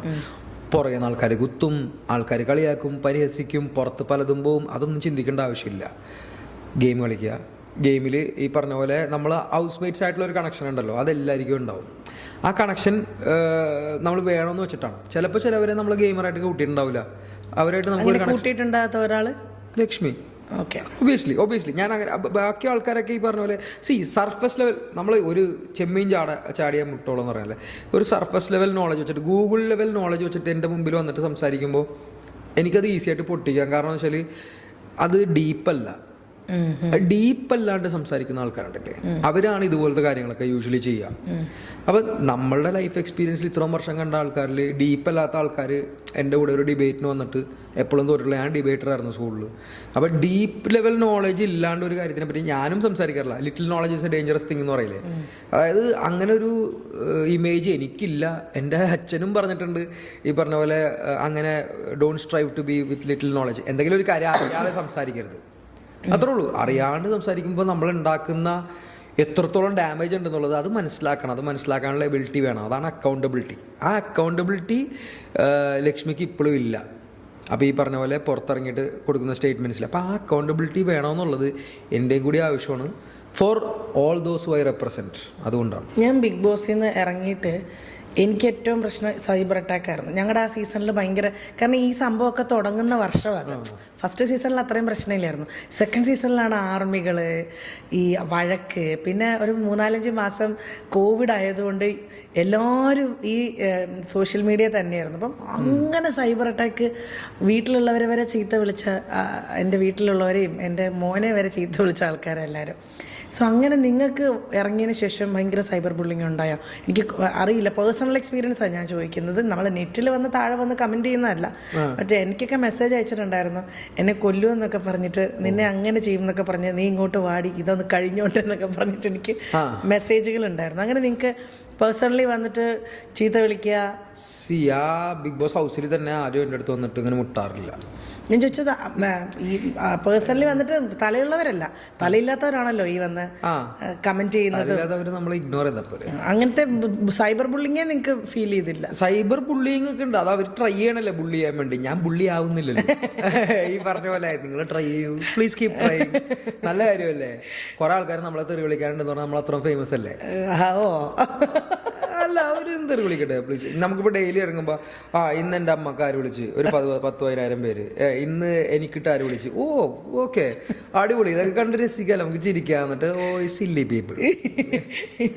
അല്ല, ഇവരൊക്കെ എന്ത് ചെയ്യാൻ പറ്റും? ലൈക്ക് ഫോർ നേരിട്ട് ഒന്നും പറ്റില്ല, ഒന്നും ചെയ്യാൻ പറ്റില്ല. അപ്പോൾ ഇതൊക്കെ വെറുതെ ഈ പറഞ്ഞ പോലെ എന്താ അതിൻ്റെ പേര്, എനിക്ക് പുച്ഛം മാത്രമേ ഉള്ളൂ അതിനോടൊക്കെ. ഈ പറഞ്ഞ പോലെ നമുക്കൊരു ഞാനാണ് എന്താണ് അതിൻ്റെ പേര്, യൂഷ്വലി ഇപ്പോൾ സ്കൂൾ ലെവലിലൊക്കെ ആയിരുന്നെങ്കിൽ ഭയങ്കര ബുള്ളി ആയിട്ടുള്ള ഒരാൾ ഞാനായിരിക്കും. അല്ലെങ്കിൽ ഞാൻ ചിലപ്പോൾ ഒരു സ്ഥലത്തൊക്കെ വന്നിട്ട് മറ്റേ ബുള്ളി ചെയ്തിട്ടുണ്ടാവും ആൾക്കാരെ. ഞാൻ ആ ഒരു ലെവൽ ഓഫ് എന്താണ് പറയുക, ഇമ്മച്യൂരിറ്റി എന്നൊക്കെ മാറി ഒരുപാട് വയസ്സ് കഴിഞ്ഞപ്പോൾ നമ്മുടെ പ്രായത്തിൽ നമ്മൾ ചെയ്യേണ്ട ബുള്ളിങ് ഒക്കെ നമ്മളും ചെയ്തിട്ടുണ്ട്. ഈ പറഞ്ഞ പോലെ ബുള്ളി ചെയ്തോ മക്കളെ, കുഴപ്പമില്ല, നിങ്ങൾക്ക് അതിന് സമാധാനം കിട്ടണമെങ്കിൽ സമാധാനം കിട്ടിക്കോട്ടെ. ഞാൻ നേരത്തെ പറഞ്ഞ പോലെ ബിഗ് ബോസ് 63 days സീസൺ 7 പണിപ്പുര ഇതെല്ലാം കഴിഞ്ഞ് വന്ന ആളാണ്. പിന്നെ ആ ഗെയിം കളിക്കാമെങ്കിലാണ് പിന്നെ ഇത്. ബിഗ് ബോസ് കഴിഞ്ഞ് ഇറങ്ങുന്ന എല്ലാവരും മെന്റലി ഭയങ്കര സ്ട്രോങ് ആവും. കാരണം നമ്മൾ അതിനകത്ത് അത്രയും കിടന്ന് സ്ട്രഗിൾ ചെയ്തിട്ടാണ് വെളിയിലേക്ക് വരുന്നത്. വെളിയിൽ വന്നിട്ടുള്ള സൈബർ ബുള്ളിങ് കൂടെ കഴിയുമ്പോൾ എനിക്കൊക്കെ ഫസ്റ്റ് എക്സ്പീരിയൻസ് ആയിരുന്നു അത്, ഇത്രയും നാൾ ഇൻഡസ്ട്രി വന്നിട്ട്. അതുകൂടെ കഴിഞ്ഞിട്ട് ഇപ്പോൾ ആരെന്ത് പറഞ്ഞാലും നമുക്ക് ഒന്നും പ്രശ്നമില്ലാത്തൊരു സിറ്റുവേഷനിലേക്ക് ഇപ്പോൾ എത്തിയിട്ടുണ്ട്. നിങ്ങൾക്കൊക്കെ പിന്നെ അത് എനിക്ക് തോന്നുന്നു എല്ലാം ഭയങ്കര കൂളായിട്ട് കണക്കാക്കുന്ന ഒരാളാണ് അല്ലേ? അങ്ങനെയല്ലേ? ഒന്ന് ലൈഫിൽ ഒന്നിനോടും അങ്ങനെ ഭയങ്കര ചിൽ, എല്ലാം കൂൾ മോഡ്, അത്രേ ഉള്ളൂ. FC voice. ഇപ്പൊ നമ്മളിപ്പോ ഒരാള്, ഞാനൊരു വളരെ സിമ്പിളായിട്ട് സമൂഹത്തിന്റെ കാഴ്ചപ്പാടിൽ നല്ല ചിരിച്ച് സന്തോഷമായിട്ടിരിക്കുന്ന ഒരാണിനെ എന്തെന്ന് വിളിക്കും? കഞ്ചാവ്. നല്ല ചിരിച്ച് ഇൻഡിപെൻഡന്റ് ആയിട്ട് സന്തോഷമായിട്ടിരിക്കുന്ന ഒരു പെണ്ണിനെ എന്ത് വിളിക്കും? പോക്കീസ്. ഇതല്ലേ പറയാൻ പറ്റുള്ളൂ. ഇവര് പറഞ്ഞുകൊണ്ട് നമ്മളാവില്ലല്ലോ. അപ്പൊ ഈ പറഞ്ഞ പോലെ ഇതൊരു സ്റ്റീരിയോടിപ്പിക്കലി ജഡ്ജ്മെന്റൽ ആയിട്ടുള്ള ഒരു സൊസൈറ്റിയാണ്. ഞാൻ സൊസൈറ്റിനെ ബ്ലെയിം ചെയ്യണല്ല. നമ്മൾ by default setting Malayali Indian ആണെങ്കിൽ we are either judgmental or perverted. ഇത് രണ്ടും ഉണ്ട് നമുക്ക് ഇൻബോൺ. ഇതിൽ നിന്ന് നമ്മൾ എത്രത്തോളം വിട്ടുപോകുന്നുള്ളത് നമ്മൾ പിന്നെ ഒരുപാട് രാജ്യങ്ങളുണ്ട്, ഒരുപാട് ആൾക്കാരായിട്ട് ഇടപഴകി അവരുടെ കൾച്ചർ മനസ്സിലാക്കി ആ രീതിയിലാണ് നമ്മൾ ഒരാളുടെ പ്രോഗ്രസ് അളക്കുക. അല്ലെങ്കിൽ നമ്മൾ പൊട്ടക്കിണറ്റിലെ തവളയാണ്. ഈ പൊട്ടക്കിണറ്റിലെ തവളകളോട് നമ്മൾ ആൻസർ പറയേണ്ട ആവശ്യമില്ല. കിളികളെ നോക്കിയാൽ മതി. കിളികൾ വരെ ഹോം സ്വീറ്റ് ഹോം എന്ന് പറയണമെങ്കിൽ തന്നെ കിളി വേറെ സ്ഥലങ്ങളൊക്കെ കണ്ട് ദേശാടനം നടത്തിയൊക്കെ തിരിച്ചു വന്നിട്ടാണ് വീട്ടിലേക്ക് വന്നിട്ട് ഹോം സ്വീറ്റ് ഹോം എന്ന് പറയണം. വീട്ടിൽ ഇരുന്നുകൊണ്ട് വീട് മാത്രമാണ് നല്ലതെന്ന് പറഞ്ഞിരിക്കണവനൊക്കെ പൊട്ടന്മാരാണ്. അങ്ങനെ ഞാൻ കണക്കൂട്ടിയിട്ടുള്ളൂ. പുറത്ത് പോകണം. ഇപ്പം ഞാൻ പുറത്ത് എൻ്റെ ലൈഫിൽ മൊത്തം ഞാൻ പുറത്ത് പഠിച്ചു ഇതൊക്കെ പറയുമ്പോൾ ജാടയെന്നൊക്കെ പറയും. ഇല്ല, എൻ്റെ വീടെന്നൊക്കെ പറഞ്ഞ സാധാരണക്കാരൻ്റെ വീട്. എൻ്റെ അച്ഛനമ്മയുടെയും സ്വപ്നമായിരുന്നു പഠിക്കണമെന്നുള്ളത്. അതൊക്കെ അവർ മിഡിൽ ക്ലാസ്സാണ്. അവരുടെ ആഗ്രഹം പൂർത്തീകരിക്കുക എന്നുള്ളതാണ് എൻ്റെയും ഒരു ആഗ്രഹം. അപ്പോൾ ഞാൻ എന്ത് ചെയ്ത് സൊസൈറ്റി പ്രകാരം ചെയ്യേണ്ട കാര്യങ്ങളൊക്കെ ചെയ്ത് പഠിക്കേണ്ട സമയത്ത് പഠിച്ചു, പുറത്ത് പോകേണ്ട സ്ഥലത്ത് പുറത്ത് പോയി പണിയെടുത്തു, ഒരു വീട് വെച്ചു. പിന്നെ ഈ പറഞ്ഞ പോലെ കല്യാണം കഴിക്കണമായിരുന്നു, കൊച്ചുണ്ടാക്കണമായിരുന്നു, അത് മാത്രം ചെയ്തില്ല. അതെനിക്ക് താല്പര്യമില്ലായിരുന്നു, കുറച്ച് രാജ്യങ്ങൾ കാണണമായിരുന്നു. അപ്പോൾ ഞാൻ പറഞ്ഞ പോലെ ഇതൊക്കെ നമ്മൾ ചെയ്തിട്ടുണ്ട്. അപ്പോൾ ഫോർട്ട് കൊച്ചിയിൽ നാട്ടിൽ എനിക്കൊരു വിലയുണ്ട്, മട്ടാഞ്ചേരിയിൽ ഒരു വിലയുണ്ട്, ആ വില ഇപ്പോഴും പോയിട്ടില്ല. എന്നെ കാണുന്ന ആൾക്കാർക്ക് ഇപ്പോഴും ഭയങ്കര സന്തോഷമാണ്. ഇതാണ് റിയൽ പീപ്പിൾ. ഓൺലൈൻ കിടന്ന് ഈ പറഞ്ഞ പോലെ ഇന്നലെ പെയ്ത മഴയിൽ പൊങ്ങിയ തവളകൾ കിടന്നിട്ട് കോമള വിട്ട് കഴിഞ്ഞാൽ എനിക്കൊന്നുമില്ല. എൻ്റെ നാടിന് ഉള്ള അഭിമാനം വേറെയാണ്. എനിക്ക് ഒരുപാട് സ്ഥലത്തുനിന്ന് കുറേ പ്രശംസ പത്രങ്ങൾ കിട്ടുന്നുണ്ട്, കുറേ സാധനങ്ങൾ കിട്ടുന്നുണ്ട്. ഈ പറഞ്ഞ പോലെ എൻ്റെ ഞാൻ താമസിക്കുന്ന ഒരു ചേരിയിലാണ്. ആ ചേരിയിലുള്ള ആൾക്കാരുടെ സ്വീകരണം കിട്ടി. എന്താണ് അവിടെ നാടിൻ്റെ മകനെ, നമ്മുടെ നാട് നമ്മൾ അംഗീകരിക്കുന്ന ബിഗ് ബോസ് കാരണമല്ലേ. അപ്പൊ അതിന് ബിഗ് ബോസിനോട് ഒരുപാട് കടപ്പാടുണ്ട്.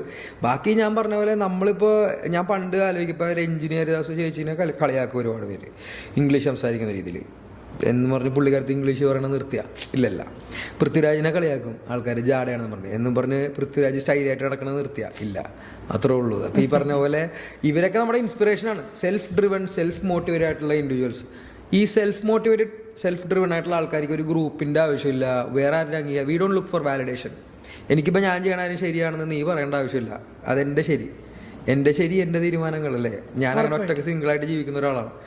അതുകൊണ്ട് ഈ പറഞ്ഞ പോലെ ഞാൻ സിംഗിളായിട്ട് ജീവിക്കുന്നതുകൊണ്ട് എൻ്റെ അമ്മേനെ അച്ഛനെ നോക്കാണ്ടിരിക്കേണ്ട ആവശ്യമില്ല എനിക്ക്. ഞാൻ അവരുടെ കൂടെ തന്നെ ചിലപ്പോൾ താമസിക്കും, ചിലപ്പോൾ ഞാൻ പുറത്തു പോകും, യാത്ര ചെയ്യും.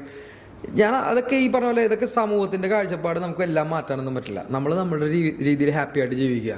ആൾക്കാർ പലതും പറയും. ഈ ബിഗ് ബോസ് കാണുന്നതിന് മുന്നേ ഞാൻ ഒനീലിനെ കാണുന്ന എപ്പോഴാണെന്നറിയോ? ഇങ്ങനെ ഞാൻ ഇൻസ്റ്റാഗ്രാം ഇങ്ങനെ റീൽസ് നോക്കിക്കൊണ്ടിരുന്നപ്പോൾ ഫോർട്ട് കൊച്ചിയിൽ രാത്രിയിൽ ട്രാവൽ ചെയ്യുന്ന എല്ലാം പറഞ്ഞു കൊടുക്കുന്ന ഒരാൾ, അറിയത്തേ ഇല്ല നിങ്ങളെ. അപ്പോൾ അത് ഞാൻ കണ്ടിട്ട് ഇത് കൊള്ളാലോ, എന്തെങ്കിലും പോയി ഒന്ന് എക്സ്പീരിയൻസ് ചെയ്യണം എന്ന് പറഞ്ഞു അതങ്ങ് വിട്ടു. പിന്നെ അതിന് ശേഷമാണ് ബിഗ് ബോസിൽ കണ്ടപ്പോൾ ഇതല്ലേ അയാളല്ലേ എന്ന് പറഞ്ഞിട്ട് വീണ്ടും ഞാൻ നിങ്ങളുടെ പേര് പോയി സെർച്ച് ചെയ്തിട്ട് ഞാൻ വീണ്ടും നിങ്ങളുടെ ഡീറ്റെയിൽസ് മുഴുവൻ കണ്ടതും കുറേ അതിൻ്റെ വീഡിയോസ് കണ്ടതും. അപ്പോൾ അത് പലർക്കും അതിനെപ്പറ്റി ഡീറ്റെയിൽഡ് ആയിട്ട് അറിയത്തില്ല. കമ്മ്യൂണിറ്റി മേശ അത് സോ നമ്മളിപ്പോൾ ഓൺലൈൻ ഒരാൾ, എനിക്ക് ക്യാമറയുടെ മുമ്പിൽ വരാനോ അങ്ങനെയുള്ള കാര്യങ്ങളൊന്നും വിഷയമൊന്നുമില്ല. അപ്പോൾ ഓൺലൈൻ ഒരു സാധനം, ഞാനൊരു ബുക്ക് എഴുതിയിട്ടുണ്ട് 2016 സോൾ ഫ്രൈഡ് മോണോലോഗ്സ്. ഓരോ സ്വപ്നങ്ങളും ചെറുതായിട്ട് സാക്ഷാത്കരിച്ചെടുക്കുക എന്നുള്ളതാണ്. ഇപ്പോൾ ഓതർ ആവണമെന്നുണ്ടെങ്കിൽ ലിറ്ററേച്ചറായിട്ട് കണക്ഷൻ ഉണ്ടാകുന്നുള്ള ഒരു സ്വപ്നം ഉണ്ടായിരുന്നു. അത് സാധിച്ചു. 2009 ഞാൻ UK യിലായിരുന്നു. അപ്പോൾ സൗത്ത് ആംപ്ടണിൽ പഠിച്ചു. ആ സമയത്ത് സ്കോട്ട്ലൻഡൊക്കെ ഞാൻ കറങ്ങാൻ പോയി. അപ്പോൾ എൻ്റെ കൂടെ കുറച്ച് വേറെ നാഷണാലിറ്റീസ് ഉള്ള ആൾക്കാരുണ്ട്, സൗത്ത് ആഫ്രിക്ക അല്ലെങ്കിൽ നോർവേ, അങ്ങനെ കുറേ പേരുണ്ടായിരുന്നു. ഞങ്ങളെല്ലാം കൂടി രാത്രി എഡിൻബറ കാസിൽ, മറ്റേ സ്കോട്ട്ലൻഡിലെ എഡിൻബറ കാസിലിൻ്റെ ചുറ്റും ഒരാൾ ഭയങ്കര ഒരു പ്രച്ഛന്ന വേഷമൊക്കെ ഇട്ടിട്ട് വന്നിട്ട് ഒരു ഹാരി പോട്ടർ പോലത്തെ കഥകൾ, സ്പൂക്ക് ട്രെയിൽ എന്ന് പറഞ്ഞൊരു സാധനം പുള്ളി ചെയ്യുന്നുണ്ടായിരുന്നു. അപ്പോൾ 10 pounds ആയിരുന്നു കൊടുത്തിട്ട്, ഞങ്ങളന്ന് സ്റ്റുഡൻ്റ് ബഡ്ജറ്റിലാണ് 10 pounds കൊടുത്തിട്ട് ഈ സാധനത്തിന് പോയി. അപ്പോൾ ഇയാളിങ്ങനെ കുറച്ചിങ്ങനെ നമ്മളെ കാസലിൻ്റെ ചുറ്റും നടത്തിയിട്ട് ഓരോ സ്ഥലത്തൊക്കെ വന്നിട്ട് ഒരു സ്ഥലത്ത് നിന്നുണ്ട്, you are standing on his tomb, ഒരാളുടെ ശവത്തിൻ്റെ പുറത്താണ് നിങ്ങൾ നിൽക്കുന്നത്. അപ്പോൾ നമുക്കൊരു ചെറിയൊരു പേടിയൊക്കെ വരുവാനായിട്ട് പുള്ളി ഇങ്ങനെ കുറേ സാധനങ്ങളൊക്കെ എടുത്ത് വലിച്ചെറിയും. പുള്ളി അങ്ങനെയൊക്കെ ചെയ്യുന്ന ഒരു ഹാരി പോട്ടർ കഥ പറയുന്നതാണ്. അപ്പോൾ ഞാൻ ആ സമയത്ത് ഈ പറഞ്ഞ പോലെ രണ്ട് സ്കോച്ചിന്റെ പുറത്താണ് ഞാൻ നിൽക്കണം. ആ സമയത്ത് കുറച്ച് നല്ല സ്കോട്ട്ലൻഡിലായതുകൊണ്ട് അപ്പോൾ നല്ല അടിപൊളിയായിട്ട് നിൽക്കുമ്പോൾ ഞാൻ വിചാരിച്ചടാ എന്തോരം കഥയുണ്ട് എൻ്റെ നാട്ടിൽ, എപ്പോഴെങ്കിലും ഇങ്ങനത്തെ ഒരു സാധനമൊക്കെ ചെയ്യണം. സമയം കിട്ടുമെന്ന് അറിയില്ല. ആ സമയത്ത് ഞാൻ വക്കീലാണ്. അപ്പോൾ ആ സമയത്ത് സമയം കിട്ടുമെന്ന് അറിയില്ല, എപ്പോഴെങ്കിലും ചെയ്യണം. 2009 ആദ്യം ഞാൻ അനുഭവിക്കണം അവിടെ. 2010 12 വർഷങ്ങൾക്ക് ശേഷം 2022 ഞാനിവിടെ എൻ്റെ നാടിൻ്റെ ഒരു കഥ. അതായത് ആ സമയത്തോളം ലൈഫ് ഒരുപാട് മാറി. ഞാൻ 2015 എനിക്കൊരു എന്താ പറയുക, ഒരു ട്രാക്ക് മാറ്റണമെന്നുണ്ടായിരുന്നു. ഞാൻ വിചാരിച്ചു 10 വർഷം എൻ്റെ പ്രൊഫഷനിൽ നിൽക്കും, ഇനി 2 വർഷം കൂടി, അത് കഴിഞ്ഞിട്ട് ഞാൻ നിർത്തും. പിന്നെ എനിക്ക് ഇഷ്ടമുള്ള രീതിയിലുള്ള കാര്യങ്ങൾ ചെയ്യണം. അതിനിടയിൽ ഒരു ബുക്ക് എഴുതി. പിന്നെ നേരത്തെ പറഞ്ഞ പോലെ കുറേ പേര് കംഫർട്ടബിൾ ആവും പുറത്തു പോയി കഴിഞ്ഞാൽ ആ ലൈഫായിട്ട് പൊരുത്തപ്പെട്ട് കംഫർട്ടബിളായിട്ട് നാടിനെ മറക്കും. അപ്പോൾ അവർക്ക് ചിലപ്പോൾ ആഗ്രഹം ഉണ്ടാവും. എല്ലാവരും ഞാൻ വക്കീലായിട്ട് പണിയെടുക്കുമ്പോൾ എൻ്റെ ലാപ്ടോപ്പിൽ കൊച്ചിയുടെ ഏതെങ്കിലും ഫോട്ടോ ഇരിക്കും. അപ്പോൾ ഫുൾ ടൈം ഹോളിഡേ മൈൻഡിലായിരിക്കും നമ്മളിരുന്ന് വർക്ക് ചെയ്യണത്. എപ്പോഴായിരിക്കും തിരിച്ച് നാട്ടിലേക്ക് പോകാനുള്ള അങ്ങനെ ഒരു നാട്ടിലേക്കുള്ളൊരു വലിയുണ്ട് എപ്പോഴും. ഇപ്പം ഞാൻ ആലോചിക്കും നമ്മുടെ നാട്ടിൽ വന്നു കഴിഞ്ഞാൽ പക്ഷെ നമ്മൾ എന്ത് പണി ചെയ്ത് ജീവിക്കും. എനിക്ക് ഓഫ് കോഴ്സ് ഞാൻ പ്രൊഫഷണലി വക്കീലാണ്, പക്ഷെ എനിക്ക് ആ വർക്കിലേക്ക് ഒരു ഇത്ര സമയം കൊടുത്ത്, ഞാൻ കോർപ്പറേറ്റ് ലോയറായിട്ട് ഇത്ര സമയം കൊടുത്ത് പിന്നെ എന്ത് ചെയ്യാൻ പറ്റും. അങ്ങനെയാണ് ഞാൻ ആക്ച്വലി എഴുത്താണ് എൻ്റെ മെയിൻ, അല്ലെങ്കിൽ ചിന്ത, ഇതാണ് മെയിൻ. അപ്പോൾ റിസർച്ച് എന്ന് പറഞ്ഞ സാധനം ഞാൻ ലോ സ്കൂളിലും പഠിച്ചപ്പോഴും ഏറ്റവും നന്നായിട്ട് റിസർച്ച് ചെയ്യുന്ന ആളായിരുന്നു. അപ്പോൾ റിസർച്ചിലേക്ക് തന്നെ തിരിച്ചു കയറി ഇല്ലാത്ത നെറേറ്റീവ്സ് കൊണ്ടുവരാമെന്നുള്ളത് വിചാരിച്ചു. അപ്പോൾ അതിന് ആദ്യം ഞാൻ മാധ്യമമായിട്ട് ഉപയോഗിച്ചത് സോഷ്യൽ മീഡിയ ആണ്. നമുക്ക് സംസാരിക്കാനുള്ള ഒരു ഇതുള്ള കാരണം ദൈവം അങ്ങനെ ഒരു സംഭവം തന്നേക്കണ കാരണം മിമിക്രിയൊക്കെ പണ്ട് കുറച്ച് കാണിക്കും. അപ്പോൾ അതുകൊണ്ട് കലോത്സവത്തിലൊക്കെ കുറേ പോയിട്ടുണ്ട്. ഞാൻ സ്കൂൾ ലെവലിൽ ഒരുപാട് എക്സ്ട്രാ കരിക്കുലേഴ്സ് ചെയ്തായിരുന്നു. അപ്പോൾ ഒരുപാട് കലാരൂപങ്ങളൊക്കെ നമ്മൾ ചെയ്തിട്ട് പിന്നീട് അത് ചെയ്യുന്നില്ല. അത് എപ്പോഴെങ്കിലും തിരിച്ചു കൊണ്ടുവരണം. ഈ സ്റ്റോറി ടെല്ലിങ്, എനിക്ക് കഥകൾ ഭയങ്കര ഇഷ്ടമാണ്, കഥയോട് ഭയങ്കര താല്പര്യമാണ്, സിനിമയോട് ഭയങ്കര താല്പര്യമാണ്. അങ്ങനെ ഞാനായിട്ട് തന്നെ എഴുതി ഒരു കുറച്ച് നാട്ടുകാരുടെ കഥ ഒരിക്കലും പറയാറില്ല ആരും. എല്ലാവരും ബ്രിട്ടീഷുകാർ എഴുതിയ കഥ പറയും. ഇപ്പോൾ ഫോട്ടോസിലേക്ക് വന്നു കഴിഞ്ഞാൽ ഫോർ എക്സാമ്പിൾ ഇതാണൊരു ചോദ്യം. വീണ ഫോട്ടോസിലേക്ക് എപ്പോഴും വരുന്നു, അവിടുത്തെ ഫോർട്ട് കണ്ടിട്ടുണ്ടോ? ഇല്ല. അപ്പോൾ അവിടെ ഒരു ഫോർട്ട് ഉണ്ടായിരുന്നു എന്നറിയാലോ, അത് നമ്മുടെ മൈൻഡിലുണ്ട്. ഇനിയിപ്പോൾ കോട്ടയെ പറ്റി ചിന്തിക്കുക. അപ്പോൾ കോട്ട എങ്ങനെ ഇരിക്കണം? അപ്പോൾ കോട്ട ഇരിക്കുന്ന രൂപം വീണയുടെ മനസ്സിൽ കിട്ടി അല്ലേ? ഇനി ഞാൻ പറയുന്ന കഥ അവിടെ ഉണ്ടായിരുന്ന ഒരു കോട്ട ബേസ് ചെയ്തിട്ടുള്ള കഥയാണ്. അപ്പം ഞാനൊരു മാപ്പ് വരും, ഇതാണ് കോട്ടയുടെ ലുക്ക്. അപ്പോൾ ഇപ്പോൾ ആ സ്ഥലം എന്താണെന്നുള്ളത് വീണ കാണും. അപ്പോൾ ഇത്രയും വർഷത്തിൽ ഇത്രയും മാറ്റങ്ങൾ മാറി. ഞാൻ പിന്നീട് ഫോൺ ഉപയോഗിക്കാൻ പറയില്ല, ടാബ് ഉപയോഗിക്കാൻ പറയില്ല. നമ്മുടെ ഇപ്പോൾ എല്ലാവർക്കും ഉള്ള ബുദ്ധിമുട്ടെന്ന് പറഞ്ഞാൽ അറ്റൻഷൻ സ്പാൻ വളരെ കുറവാണ്. ഞാൻ എന്താ ചെയ്യുന്ന പറഞ്ഞാൽ കഥകളിലൂടെ മാത്രമാണ് നമുക്ക് 4th ഡയമെൻഷനിലേക്ക് പോകാൻ പറ്റുള്ളൂ. അതായത് നമ്മുടെ കണ്ണിനൊരു കണക്കുണ്ട്, ഫിസിക്സിന്റെ തിയറി അനുസരിച്ച് ലെങ്ത്, ബ്രെഡ്ത്ത്, ഹൈറ്റ് നമുക്ക് കിട്ടും. 4th ഡയമെൻഷൻ എന്ന് പറഞ്ഞാൽ ടൈമാണ്, അത് കിട്ടില്ല. അത് കിട്ടണമെങ്കിൽ നമുക്ക് കണ്ണടക്കണം. അപ്പോൾ നമ്മൾ അല്ലെങ്കിൽ പിന്നെ നമ്മൾക്ക് കഥ പറഞ്ഞുകൊണ്ടിരിക്കണം. കഥ പറഞ്ഞാൽ അത് കേൾക്കുമ്പോൾ നമ്മുടെ മനസ്സങ്ങോട്ട് പോകും. ഇപ്പം ഞാനിത് പറഞ്ഞില്ലേ വളരെ സിമ്പിളായിട്ട്. ഇപ്പോൾ ഈ ഒരു ചോദ്യത്തിൻ്റെ ഉത്തരമാണ് ഞാനൊരു കഥയിലൂടെ 1.5 മണിക്കൂറിൽ പറഞ്ഞു തരിക. ആ കോട്ടയെ ചുറ്റിപ്പറ്റിയിട്ടുള്ള കഥകൾ. അതേപോലെ തന്നെയാണ് ജൂതത്തെരുവിനുള്ള കഥകൾ. ഞാൻ എൻ്റെ ഒരു ഫ്രണ്ട് ബൂം ബാങ്, ഞാൻ അതിനെ പറ്റി ചോദിക്കാൻ വരായിരുന്നു. ബൂം ബാങ് എന്ന് പറഞ്ഞാൽ നമ്മളെല്ലാരും ശരിക്കും പറഞ്ഞാൽ ഒനിയൽ എന്ന് പറയുന്ന പോലെ ഒനിയൽ എന്നാണല്ലോ ശരിക്കും. പക്ഷെ നമ്മൾ ഈ ബിഗ് ബോസിൽ പലതും പറഞ്ഞ് ഈ സോഷ്യൽ മീഡിയയിൽ കേട്ട് ഒനിയൽ എന്നാണ് നമ്മൾ വിളിക്കുന്ന പേര്. രണ്ടാമത് ഈ ബൂംബാന്നാണ് നമ്മളെല്ലാരും. പക്ഷെ ബൂം ബാങ് എന്നാണ് ശരിക്കും. അത് ഭയങ്കര പൊളിയാ വീഡിയോസ്. അതായത് ഞാൻ മീറ്റ് കഴിക്കുന്ന ആളാണ്, എന്നാലും ഒരുപാട് റെഡ് മീറ്റ് കഴിക്കുന്നത് ഇല്ല. പക്ഷെ ഇതൊക്കെ നേരത്തെ കഴിച്ചിരുന്നു. ഒരു സമയമായപ്പോൾ ഞാൻ നിർത്തിയതാണ്. പക്ഷെ ഇപ്പോഴും കുക്ക് ചെയ്യുന്നത് കാണുമ്പോഴേ അത് പച്ചയ്ക്ക് മാംസം കഴിക്കാം, അതുകൊണ്ടൊരു കുഴപ്പമില്ല എന്ന് നമ്മളെ ശരിക്കും പറഞ്ഞാൽ മലയാളികളെ കാണിച്ചെന്നാന്ന് തോന്നുന്നു. അതല്ലേ പുള്ളി ഭയങ്കര ഫേമസ്. അപ്പൊ നമ്മളൊക്കെ ഈ ലൈഫ് സ്റ്റൈൽ അഡോപ്റ്റ് ചെയ്തിട്ട് കുറെ നാളായി. ഞാനും പുള്ളിയായിട്ട് കണക്ട് ചെയ്യുമ്പോഴത്തേക്കും നമ്മൾ ഓൾറെഡി സെയിം സാധനങ്ങൾ ചെയ്യുന്ന ആൾക്കാരാണ്. അപ്പോൾ പുള്ളി ഒരു ഷെഫാണ്, പുള്ളിക്ക് എല്ലാ രീതിയിലും അറിയാം. ഞാനും ആക്ച്വലി ഇവിടെ ചെയ്യുന്ന ഇവൻസിൽ ഈ റോ മീറ്റൊക്കെ ഞാൻ ബാംഗ്ലൂരിൽ എൻ്റെ ഇവൻസിൽ ചെയ്തിട്ടുണ്ട്. ഇവിടെ ബ്രണ്ടൻ ബോട്ട് യാർഡിൽ ചെയ്തിട്ടുണ്ട്. ഒന്നും കുഴപ്പമില്ല അല്ലേ? അല്ല, അത് ക്യൂർ ചെയ്യണം. ഒരു ഷെഫിൻ്റെ കഴിവ് അതാണ്. ഒരു മീറ്റ് പീസ് കിട്ടി, നമ്മളതിപ്പോൾ എവിടെ നിന്നാണ് കിട്ടിയെന്നുള്ള വളരെ ഇമ്പോർട്ടൻ്റ് ആണ്. നമ്മൾ സാധാരണ മാർക്കറ്റിൽ പോയി എടുത്തിട്ട് ചെയ്ത് കഴിഞ്ഞാൽ നമുക്ക് വല്ല അസുഖം പിടിക്കും. നമ്മളത് ആ ഫസ്റ്റ് സ്ലോട്ടർ ചെയ്യുന്ന സമയം തൊട്ട് അത് കറക്റ്റായിട്ടൊരു ടെമ്പറേച്ചറിൽ മെയിൻറ്റെയിൻ ചെയ്ത് കൊണ്ടുവന്ന് പിന്നീട് അതിനെ ക്യൂർ ചെയ്യും. അത് ചിലപ്പോൾ ആൾക്കാർ സോൾട്ട് ആൻഡ് ഷുഗറിലായിരിക്കും ക്യൂർ ചെയ്യുക. ഓക്കെ, അങ്ങനെ ഒരു പെർസെൻറ്റേജ് ഉണ്ട്, അതിലാണ് ക്യൂർ ചെയ്യുക. കുറച്ച് ആൾക്കാർ ചിലപ്പോൾ ലെമൺ ഉപയോഗിക്കും. ഇതൊക്കെ ഇട്ട് ക്യൂർ ചെയ്തെന്ന് പറഞ്ഞു കഴിഞ്ഞാൽ ഇത് ഔട്ടർ ലെയർ ചെറിയ രീതിയിൽ ആൻറ്റി മൈക്രോബിയലാവും. പിന്നെ അത് ആ ടെമ്പറേച്ചറിൽ പ്രിസർവ് ചെയ്യണം, എന്നിട്ട് വേണം കട്ട് ചെയ്ത് കഴിക്കാൻ വേണ്ടി. ഇതൊന്നും അറിയാതെ ഈ വീഡിയോ കണ്ടിട്ട് വല്ലവരും ഒക്കെ എത്ര പേര് അപ്പോൾ പുറത്തുള്ള നമ്മൾ സാധാരണ മാർക്കറ്റിൽ അപ്പോൾ ഓരോ പ്രോസസ്സ് ഇമ്പോർട്ടൻ്റ് ആണ്. ഇതെല്ലാം ഒരു ഷെഫിന് അറിയാൻ പറ്റും. നമ്മൾ ആ ലെവൽ ഓഫ് തിങ്കിങ് അതിലിടുന്നുണ്ട്. ഇപ്പം ഞാനൊരു ബ്രിസ്ക്കറ്റ് ചെയ്യുമ്പോഴും ഞാൻ ഇതൊക്കെ തന്നെ ചെയ്യുന്നുണ്ട്. അപ്പോൾ കണക്ഷൻ അതാണ്. ഞാനും ബൂം ബാങ്കും തമ്മിൽ ഞങ്ങൾ ഈ കാർണിവോർ കണക്ഷൻ. പുള്ളി ഒരു കാർണിവോറാണ്, ഞാൻ കാർണിവോർ അല്ല. ഞാൻ എല്ലാ രീതിയിലും എല്ലാം കഴിക്കും, പക്ഷേ ഈ പറഞ്ഞ പോലെ നോക്കി കഴിക്കാറുള്ളൂ. അപ്പോൾ ഈ ഓരോ സാധനങ്ങൾ നമ്മൾ കൊടുക്കുമ്പോൾ നമ്മൾ അതിൻ്റെ സ്റ്റാൻഡേർഡ്സ് കീപ്പപ്പ് ചെയ്ത് കൊടുക്കുന്ന ആൾക്കാരാണ്. അപ്പോൾ ഞങ്ങൾ തമ്മിൽ ഒരുപാട് കണക്ഷൻ ഉണ്ടായി. പിന്നെ ഞങ്ങൾ ഇവിടെ വരുമ്പോൾ പ്ലാൻ ചെയ്തായിരുന്നു. അപ്പോൾ പുള്ളി ആയിട്ട് ഞാൻ ഗോവയിൽ പോയി. അങ്ങനെ കുറേ കാര്യങ്ങൾ എൻ്റെ രീതിയിലുള്ള എൻ്റെ ഗോവയുണ്ട്. എൻ്റെ കൂടുതൽ റിസർച്ച് ഗോവയിലായിരിക്കും. അപ്പോൾ സെക്കൻഡ് ഹോമാണ്. അപ്പോൾ അതേപോലെ ഗോവ ട്രിപ്പ് അടിച്ചു. പുള്ളിക്ക് വേണ്ട രീതിയിലുള്ള സാധനങ്ങൾ, അതായത് ഭക്ഷണം എനിക്കറിയാലോ. അവിടെ സോസേജ് ഉണ്ടാക്കുന്നു, അല്ലെങ്കിൽ അവിടെ ബ്രെഡ്സ് ഉണ്ടാക്കുന്നു. ഇതൊക്കെ ഇന്ത്യയിൽ ഉണ്ടെന്നുള്ളത് പുള്ളിയിലൂടെ ഒരുപാട് മലയാളികൾ അറിയും. അപ്പം ഞാനിതൊക്കെ ചെയ്യുന്നുണ്ടെന്ന് പുള്ളിക്കറിയാം, പക്ഷെ എന്നെ ഒരുപാട് ആൾക്കാർക്ക് അറിയില്ല. എൻ്റെ രീതികൾ വേറെയാണ്. ഞാനൊരു ഓർഗാനിക് കോണ്ടന്റിൽ വിശ്വസിക്കുന്ന ആളാണ്. ഒരു കോണ്ടന്റിന് വേണ്ടി ഒരു കോണ്ടന്റ് ഉണ്ടാക്കില്ല. ഞാൻ നിൽക്കുന്നിടം ഞാൻ എനിക്ക് പറയാൻ പറ്റിയ രീതിയിൽ കോണ്ടന്റ് പറയാം. ഇപ്പോൾ ഈ മൈക്കിൻ്റെ കഥ പറയാം, അല്ലെങ്കിൽ ഒരു കുപ്പി വെള്ളത്തിനെ പറ്റി കഥ പറയാൻ പറ്റും. അങ്ങനെ സ്റ്റോറി ടെല്ലിംഗ് ആണ് എൻ്റെ മെയിൻ. അപ്പോൾ ഈ പറഞ്ഞ പോലെ സ്റ്റോറി ടെല്ലിങ് പക്ഷേ വിത്ത് ഹിസ്റ്ററി. അപ്പോൾ പഠിത്തത്തിൽ നിന്നുള്ള കാര്യങ്ങളൊക്കെ പറഞ്ഞിട്ട് ഞങ്ങൾ ഭയങ്കര കണക്ഷനായി. പുള്ളിയാണ് എന്നെ ഇൻട്രൊഡ്യൂസ് ചെയ്യണം. അപ്പോൾ പുള്ളിക്കും ഫാമിലിക്കും ഞാൻ ഈ ഫാന്റാസ്മ കൊടുത്തായിരുന്നു. ആ സമയത്ത് ഓൾറെഡി ഫാന്റാസ്മ ഞാൻ ചെയ്യുന്നുണ്ട്. പക്ഷെ കുറച്ച് പേര് മാത്രം അറിയുന്നുള്ളൂ. ഈ ബിനാലേക്ക് വന്ന ക്രൗഡ് അങ്ങനെ കുറച്ച് പേർക്ക് മാത്രമേ അറിയുള്ളൂ ഇങ്ങനെയൊക്കെ ചെയ്യുന്നുണ്ടെന്ന്. അപ്പോൾ കൂടുതലും ഞാൻ ഇംഗ്ലീഷിലായിരുന്നു ചെയ്തിരുന്നത്. പിന്നീട് നമ്മുടെ മലയാളികളും വരാൻ തുടങ്ങി. കുറേ ഈ പറഞ്ഞ പോലെ നമ്മുടെ ആൾക്കാർ ബൂം ബാങ്ങിന്റെ വീഡിയോ കണ്ടിട്ട് പിന്നെ എൻ്റെ ഫാൻസായി മാറി വന്ന് പിന്നെ അത് ഭയങ്കര സംഭവമായി. അങ്ങനെയാണ് ഞാൻ സെക്കൻഡ് ലെഗ് അതിൻ്റെ ഇൻട്രൊഡ്യൂസ് ചെയ്ത്. 2024 നമ്മുടെ റീമ ഫ്രണ്ടാണ് എൻ്റെ ബിഫോർ ഫിലിംസ് ഫ്രണ്ടാണ്. ഇപ്പൊ റീമ വന്നിട്ട് ഉദ്ഘാടനം ചെയ്തു വേറെ കൊളോണിയൽ ക്രോളീസ് എന്ന് പറഞ്ഞിട്ട് ഫാന്റാസ്മയുടെ സെക്കൻഡ് എഡിഷൻ. ഇപ്പൊ അതേ ഞാൻ ഈ ഫ്രൈഡേ നടത്തുന്നുണ്ടോ അതേ ഫാന്റാസ്മ. ഈ കഥ പറച്ചില് അതെങ്ങനെ പറഞ്ഞാൽ എനിക്ക് ഫോർട്ട് കൊച്ചിയിൽ വന്ന ഒരാൾ, മട്ടാഞ്ചേരിയിൽ വന്ന ഒരാൾ, ഒരു പക്ഷേ ഇതാണ് എനിക്ക് ഒരു എക്സാമ്പിളായിട്ട് പറയാൻ പറ്റുക. ഇപ്പോൾ നമ്മൾ കഥ പറഞ്ഞു കൊടുക്കുമ്പോൾ ഒരു സ്ഥലം കാണിച്ചിട്ട് ഇവിടെ വാസ്കോ ഡി ഗാമ വന്ന് ജീവിച്ച് മരിച്ച് എന്നൊക്കെ പറയണത് എല്ലാവർക്കും പറയാൻ പറ്റും.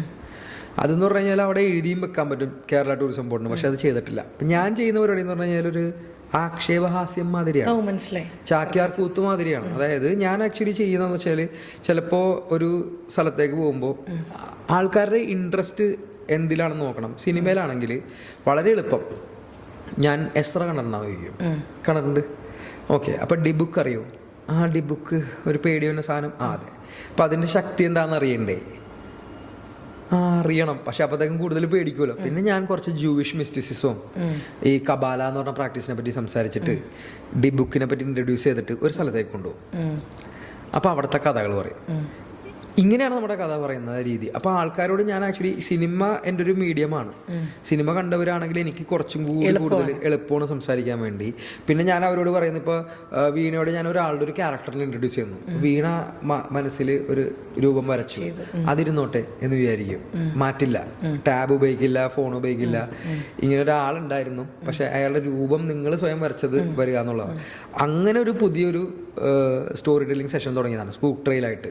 അത് കേരളത്തിലെ ആദ്യത്തെ ഒരു സ്പൂക്ക് ട്രെയിലാണ് രാത്രി നടത്തുന്നത്. പിന്നെ ഞാനത് പോലീസ് സ്റ്റേഷനൊക്കെ പെർമിഷനൊക്കെ എടുത്തിട്ടാണ് ചെയ്യാം. കാരണം ഇത് തുടങ്ങിയത് എങ്ങനെ, ഈ ആശയം തുടങ്ങിയത് എങ്ങനെയാന്ന് പറഞ്ഞാൽ 2022 2 പെൺകുട്ടികൾ ഒരു ഫെമിനിസ്റ്റ് പോഡ്കാസ്റ്റ് നടത്തുന്ന ഒരാൾക്കാരാണ്. അവർ ഡൽഹിയിൽ നിന്ന് വന്നപ്പോൾ എൻ്റെ അടുത്ത് വെറുതെ മെസ്സേജ് അയച്ചിട്ട് കുഴിമന്തി എവിടെ കിട്ടുമെന്ന് ചോദിച്ചു. ഞാൻ പറഞ്ഞു ഞാനത് കഴിക്കാറില്ല. അപ്പോൾ ഇതൊരു വലിയ വിവാദമാണ്. പണ്ട് തന്നെ ആൾക്കാർ ക്യാൻസൽ ചെയ്തിട്ടുണ്ട് കുഴിമന്തി കഴിക്കാത്തതിന്. അപ്പോൾ കുഴിമന്തി കഴിക്കാറില്ല എന്ന് പറഞ്ഞു. അപ്പോൾ അവരോട് പറഞ്ഞു എന്താണ് നിങ്ങളുടെ ഇത്? അപ്പോൾ അവർ പറഞ്ഞു ഇങ്ങനെ ഫെമിനിസ്റ്റ് പോഡ്കാസ്റ്റ് ആണ്. അവർ how safe women are in each city. അവർ രാത്രി നടന്നിട്ട് ഇങ്ങനെ റെക്കോർഡ് ചെയ്യും. ഞാൻ പറഞ്ഞു കൊള്ളാലോ. അപ്പോൾ അവർക്ക് കുറേ സ്റ്റീരിയോ ടൈപ്സിൽ പേടിയുണ്ടായിരുന്നു. മട്ടാഞ്ചേരി ഫോട്ടോ ചെയ്യുന്നൊക്കെ പറഞ്ഞു. ഞാൻ പറഞ്ഞു I am also a stranger to you. Do you trust a stranger at night to take you around? അങ്ങനെ ഈ 2 പെൺകൊച്ചുങ്ങളെ ഞാൻ രാത്രി കൊണ്ടുപോയിട്ട് പിന്നെ ഞങ്ങൾ പോയി ഭക്ഷണം കഴിച്ചു. അപ്പോൾ അവരോട് ചോദിച്ചു എങ്ങനെ ഉണ്ടായിരുന്നു എക്സ്പീരിയൻസ് എന്ന് പറഞ്ഞിട്ട്. അപ്പോൾ അവർ ഭയങ്കര ഇഷ്ടപ്പെട്ട കഥകളൊക്കെ. അപ്പോൾ ഞാൻ വിചാരിച്ചു ഓക്കെ, അപ്പോൾ how do you think somebody from outside ഇപ്പോൾ ഫോർട്ട് കൊച്ചി കുറച്ചുകൂടി നന്നായിട്ട് അറിഞ്ഞില്ലേ? യെസ്. അപ്പം ഞാൻ പറയാം എനിക്ക് എൻ്റെ നാട് ഇങ്ങനെ ആൾക്കാർ അറിയണമെന്നുണ്ട്, നാട്ടുകാരുടെ കഥ, അല്ലാതെ വാസ്കോ ഡി ഗാമ വന്ന് ജീവിച്ചിട്ട് മരിച്ചെന്ന് പറഞ്ഞ കഥയല്ല. ഇവിടെ ഇന്ന ആൾ ഇങ്ങനെ താമസിക്കുന്നു, ഇയാൾ ഇത് ചെയ്തിരുന്നു. ഇപ്പോൾ അവിടുത്തെ കുറേ ലോക്കൽ ഫോക്ക് ലോർ ലെജൻസ് ഒക്കെ ഉണ്ട്, ഞാൻ മിക്സ് ചെയ്യും. ഭ്രാന്തൻ കുര്യച്ചൻ്റെ കഥ. ഭ്രാന്തൻ കുര്യച്ചൻ അത് ശരിക്കും എന്താണ് ശരിക്കും ആ ഒരു കൺസെപ്റ്റ്? ഭ്രാന്തൻ കുര്യച്ചൻ എന്ന് പറഞ്ഞു കഴിഞ്ഞാൽ കുര്യച്ചന്റെ പള്ളി ഉണ്ടല്ലോ, എന്തെങ്കിലും സാധനം മിസ്സായി പോയാൽ അവിടെ നേർന്നു കഴിഞ്ഞാൽ, മാലയും മെഴുകുതിരിയും നേർന്നു കഴിഞ്ഞാൽ ആ സാധനം തിരിച്ചു കിട്ടുമെന്ന് ഉറപ്പാന്ന് പറയും. എൻ്റെ ഫ്രണ്ട്സിനൊക്കെ കുറേ എക്സ്പീരിയൻസ് ഉണ്ട് അതിൻ്റെ. അവർക്ക് എന്നോട് വന്നത് പറഞ്ഞിട്ടുമുണ്ട് തിരിച്ചു കിട്ടിയതുമൊക്കെ. ശരിക്കും അതെന്താ അതിൻ്റെ ഒരു സ്റ്റോറി എന്താ ശരിക്കും ഭ്രാന്തൻ കുര്യച്ചൻ്റെ? അതിൻ്റെ സ്റ്റോറി എന്ന് പറയുമ്പോഴത്തേക്കും പലരും പല വിശ്വാസമാണല്ലോ. അപ്പോൾ ഓരോ സമയത്തും ഓരോ വിശ്വാസമാണ്. നമ്മളിപ്പോൾ പണ്ടത്തെ കാലത്ത് ഒരാളുടെ മൊറാലിറ്റി അനുസരിച്ച് കളവ് ചെയ്യാൻ പാടില്ല, അല്ലെങ്കിൽ ഒരു എന്തെങ്കിലും ചെയ്തു കഴിഞ്ഞാൽ ഭ്രാന്ത് പിടിച്ചു പോകും. അപ്പം ഭ്രാന്തിന് ചികിത്സയില്ലായിരുന്നു അന്ന്. അപ്പോൾ അല്ലെങ്കിൽ ഭ്രാന്ത് എന്ന് ആൾക്കാർ പ്രൊജക്റ്റ് ചെയ്തിരുന്ന വെച്ചാൽ പല കാര്യങ്ങളുണ്ട്. അപ്പോൾ നമുക്ക് ഇന്നൊക്കെ പേരുണ്ട് പറയാൻ വേണ്ടി, സ്കിസോഫ്രീനിയ അല്ലെങ്കിൽ അങ്ങനെ പലതും, പല പേരുകൾ, പല മെഡിക്കൽ ഇതൊക്കെ അഡ്വാൻസ്മെൻ്റ് ഒക്കെ വന്നതിന് ശേഷം അന്ന് ഇതില്ല. അന്ന് ഡയറക്റ്റ്ലി കളവ് ചെയ്തിട്ടുണ്ടെങ്കിൽ കുര്യച്ചൻ്റെ അടുത്ത് കളവ് പറഞ്ഞു കഴിഞ്ഞാൽ ഭ്രാന്തായി പോവും. എന്നുള്ളൊരു വിശ്വാസമുണ്ട്. അപ്പോൾ ആൾക്കാരുടെ വിശ്വാസമാണത്. അപ്പോൾ അങ്ങനെ പലവർക്കും പല വിശ്വാസങ്ങളുണ്ട്. അവിടെ എന്തെങ്കിലും പറഞ്ഞു കഴിഞ്ഞാൽ അല്ല, നടക്കും. ഞാൻ ഇപ്പോഴും ചോദിക്കാൻ, കുര്യച്ചൻ എന്ന് പറയുന്നത് അത് ആ പള്ളിയുടെ ഒരു കുറേ ഹിസ്റ്ററിയാണ്. അപ്പോൾ കൂനംകുരിശ് സത്യം അത് കേട്ടിട്ടില്ലേ? കൂനംകുരിശ് സത്യം, അതായത് 1653 ഉണ്ടാവണതാണ്. പോർച്ചുഗീസുകാർ ഭരിച്ചു കഴിഞ്ഞിട്ട് അവർ എല്ലാ പള്ളിയും ഗോവയിലേക്ക് ഉള്ള പാദ്രവാദം എന്ന് പറയുന്ന, അതായത് വലിയ പള്ളി, ഇന്ത്യയിലുള്ള വലിയ പള്ളിയിലേക്ക് സബ്മിറ്റ് ചെയ്യണമെന്ന് പറഞ്ഞു. അപ്പോൾ ഇവിടെ ക്രിസ്ത്യാനികൾ പലതരം ഉണ്ടായിരുന്നു. ആദ്യം സെയിൻറ്റ് തോമസ് ക്രിസ്ത്യൻസ് ഉണ്ട്, പിന്നെ സിറിയൻ ക്രിസ്ത്യൻസ് ഉണ്ട്. പിന്നീടാണ് ഈ ഗോവൻ ഈ പോർച്ചുഗീസുകാർ വന്നിട്ടുള്ള കൺവേർട്സ് ആയിട്ടുള്ള വേറെ ക്രിസ്ത്യൻസ് ഉണ്ട്. അപ്പം എല്ലാവരും കൂടി ഒരുമിച്ച് നിന്നിട്ടൊരു സത്യം നടത്തിയതാണ് ഈ കൂനംകുരിശ് സത്യം. ആ കൂനംകുരിശ് പള്ളിയായിട്ട് ബന്ധപ്പെട്ടാണ് അതിൻ്റെ ഐതിഹ്യം, ആ കുരിയച്ചൻ്റെ. അപ്പം അതിനായിട്ട് ബന്ധപ്പെട്ട് കുറേ കഥകളുണ്ട്, ആൾക്കാരുടെ വിശ്വാസം, ആ നാടിൻ്റെ വിശ്വാസം. പിന്നെ ഹിസ്റ്റോറിക്കലി കുറേ കാര്യങ്ങൾ കൂടി ഉണ്ട്. പിന്നെ അവിടെ ഒരു വേറൊരു പള്ളിയില്ലേ, എന്തോ ഭയങ്കര മിസ്റ്റീരിയസ് ആയിട്ടുള്ളൊരു പള്ളി ഉണ്ടല്ലോ അവിടെ, എന്താണ് പറയുക, ചെകുത്താനുണ്ട് ആ പള്ളിയിൽ എന്നൊക്കെ പറഞ്ഞിട്ട്. അതായത് എന്താ പറയുക, ഈ നമ്മൾ നോർമലി എന്താ പറയുക പള്ളിയിൽ പോകുന്ന പോലെ അല്ലാതെ അതിൻ്റെ ഒരു നെഗറ്റീവ് വേഷൻ ഉണ്ടെന്ന് പറയില്ലേ, എന്താ നമ്മളിപ്പോൾ ഈ ചാത്തൻ എന്നൊക്കെ പറയുന്ന പോലെ അങ്ങനത്തെ ഒരു പള്ളി അവിടെ ഉണ്ട് എന്ന് പറയല്ലോ. അങ്ങനെയാണ് പുറത്ത് പറയണത് അതിനെ. അതെന്താ അറിയോ, അതൊരു മെയ്സണിക് ടെമ്പിൾ എന്ന് പറഞ്ഞു കഴിഞ്ഞാൽ ഒരു കൾട്ടാണ്, ഒരു ക്ലബാണ്. ഇല്ല, ഞാൻ പറയാം, ദൈവം എന്നുള്ളൊരു കോൺസെപ്റ്റ്, ദൈവം ഇല്ലാത്തവര്, ദൈവം എന്നുള്ള കോൺസെപ്റ്റ് ഉണ്ടാവണതിന് മുമ്പ് ഉണ്ടായിരുന്ന കോൺസെപ്റ്റ്സ് ആണ് സിമ്പിൾസ്. ഓക്കെ, അപ്പൊ ഈ മെയ്സണിക് ടെമ്പിൾ എന്ന് പറഞ്ഞു കഴിഞ്ഞാൽ മെയ്സൺസ് ഇല്ലേ, ഫ്രീ മെയ്സൺസ്, അവരെന്ന് പറഞ്ഞു കഴിയുമ്പോഴത്തേക്കും ആശാരിമാർ, ഒരു അമ്പലം ഇങ്ങനെ ഇരിക്കണം അല്ല ഒരു പള്ളി ഇങ്ങനെ ഇരിക്കണം തീരുമാനിക്കണം ആരാ? അത് പണിയുന്ന ആൾക്കാര്. ഈ നമ്മുടെ അമ്പലത്തിന്റെ യൂഷ്വലി ആർക്കിടെക്ട് എന്ന് വിളിക്കുന്ന വിശ്വകർമാവിനെ. ഓക്കെ, പുള്ളിനെ ആര് നിയമിച്ചു? ഇങ്ങനെ കുറെ പഠനങ്ങളുണ്ട്. പണ്ട് പ്ലാനറ്റ്സ് നോക്കിയിട്ടായിരിക്കും നമ്മൾ പറയാ. സാറ്റേൺ, ശനിയാഴ്ച എന്നുള്ളൊരു കോൺസെപ്റ്റ് വരുന്നത്, ശനി ദേവൻ എന്ന് പറയുന്നത് എപ്പോഴും സാറ്റർഡേ ആണ്. അപ്പൊ സാറ്റേണിന്റെ വിശ്വാസികൾ ദൈവം എന്നുള്ള കോൺസെപ്റ്റ് ഉണ്ടാവുന്നതിനേക്കാൾ മുമ്പുള്ള വിശ്വാസികളാണ് സാറ്റേൺ. ജൂതന്മാര് എന്ന് പറയുന്ന ഭയങ്കര പ്രീ ഹിസ്റ്റോറിക് ആയിട്ടുള്ള ഒരു റിലീജിയനാണല്ലോ. പിന്നീടാണ് ക്രിസ്ത്യാനിറ്റി, പിന്നീടാണ് ഇസ്ലാം. അപ്പോൾ എല്ലാ ഈ റിലീജിയൻസിനൊക്കെ മുമ്പൊക്കെ ഉള്ള ബിലീഫ്സ് ഉണ്ടല്ലോ, അതിൽ പ്ലാനറ്റ്സിന് ഭയങ്കര ബന്ധമുണ്ട്, സാറ്റേൺ. അപ്പോൾ ഈ സാറ്റേണായിട്ട് ബന്ധപ്പെട്ടുള്ളത് കുറേ ജിയോമെട്രിക് ഡയഗ്രാംസ് ഉണ്ട്. ഇപ്പം എൻ്റെ കയ്യിൽ ഹെക്സാഗ്രാം ഉണ്ടാവും, അങ്ങനെ കുറേ കാര്യങ്ങളുണ്ടാവും. ഞാൻ ഈ സിമ്പിൾസ് ഉണ്ടല്ലോ, ഇത് ഈ സ്റ്റഡീസൊക്കെ വന്നിട്ട് ഒരുപാട് വർഷങ്ങളായി.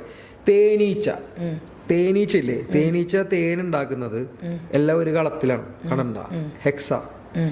ഇത് തേനീച്ചനെ ആര് പഠിപ്പിച്ചു? ഇങ്ങനെയുള്ള കുറേ ചോദ്യങ്ങളുണ്ട്. അതാണ് ക്വസ്റ്റ്യൻസ് ഓഫ് ദ യൂണിവേഴ്സ്. അതൊന്ന് ചോദിക്കാൻ നിന്ന് കഴിഞ്ഞാല് അപ്പൊ അതിന്റെ ബന്ധപ്പെട്ടുള്ള കാര്യങ്ങള് ആൾക്കാർക്ക് ഒരു റിലീജിയനിൽ പെടുത്താൻ പറ്റാത്ത സ്റ്റഡീസാണ്. അങ്ങനെ ഒരു കൾട്ടാണ് മേസൺസ്. ഫ്രീ മേസൺസിന് ഇങ്ങനെ കുറേ വിശ്വാസങ്ങളുണ്ട്.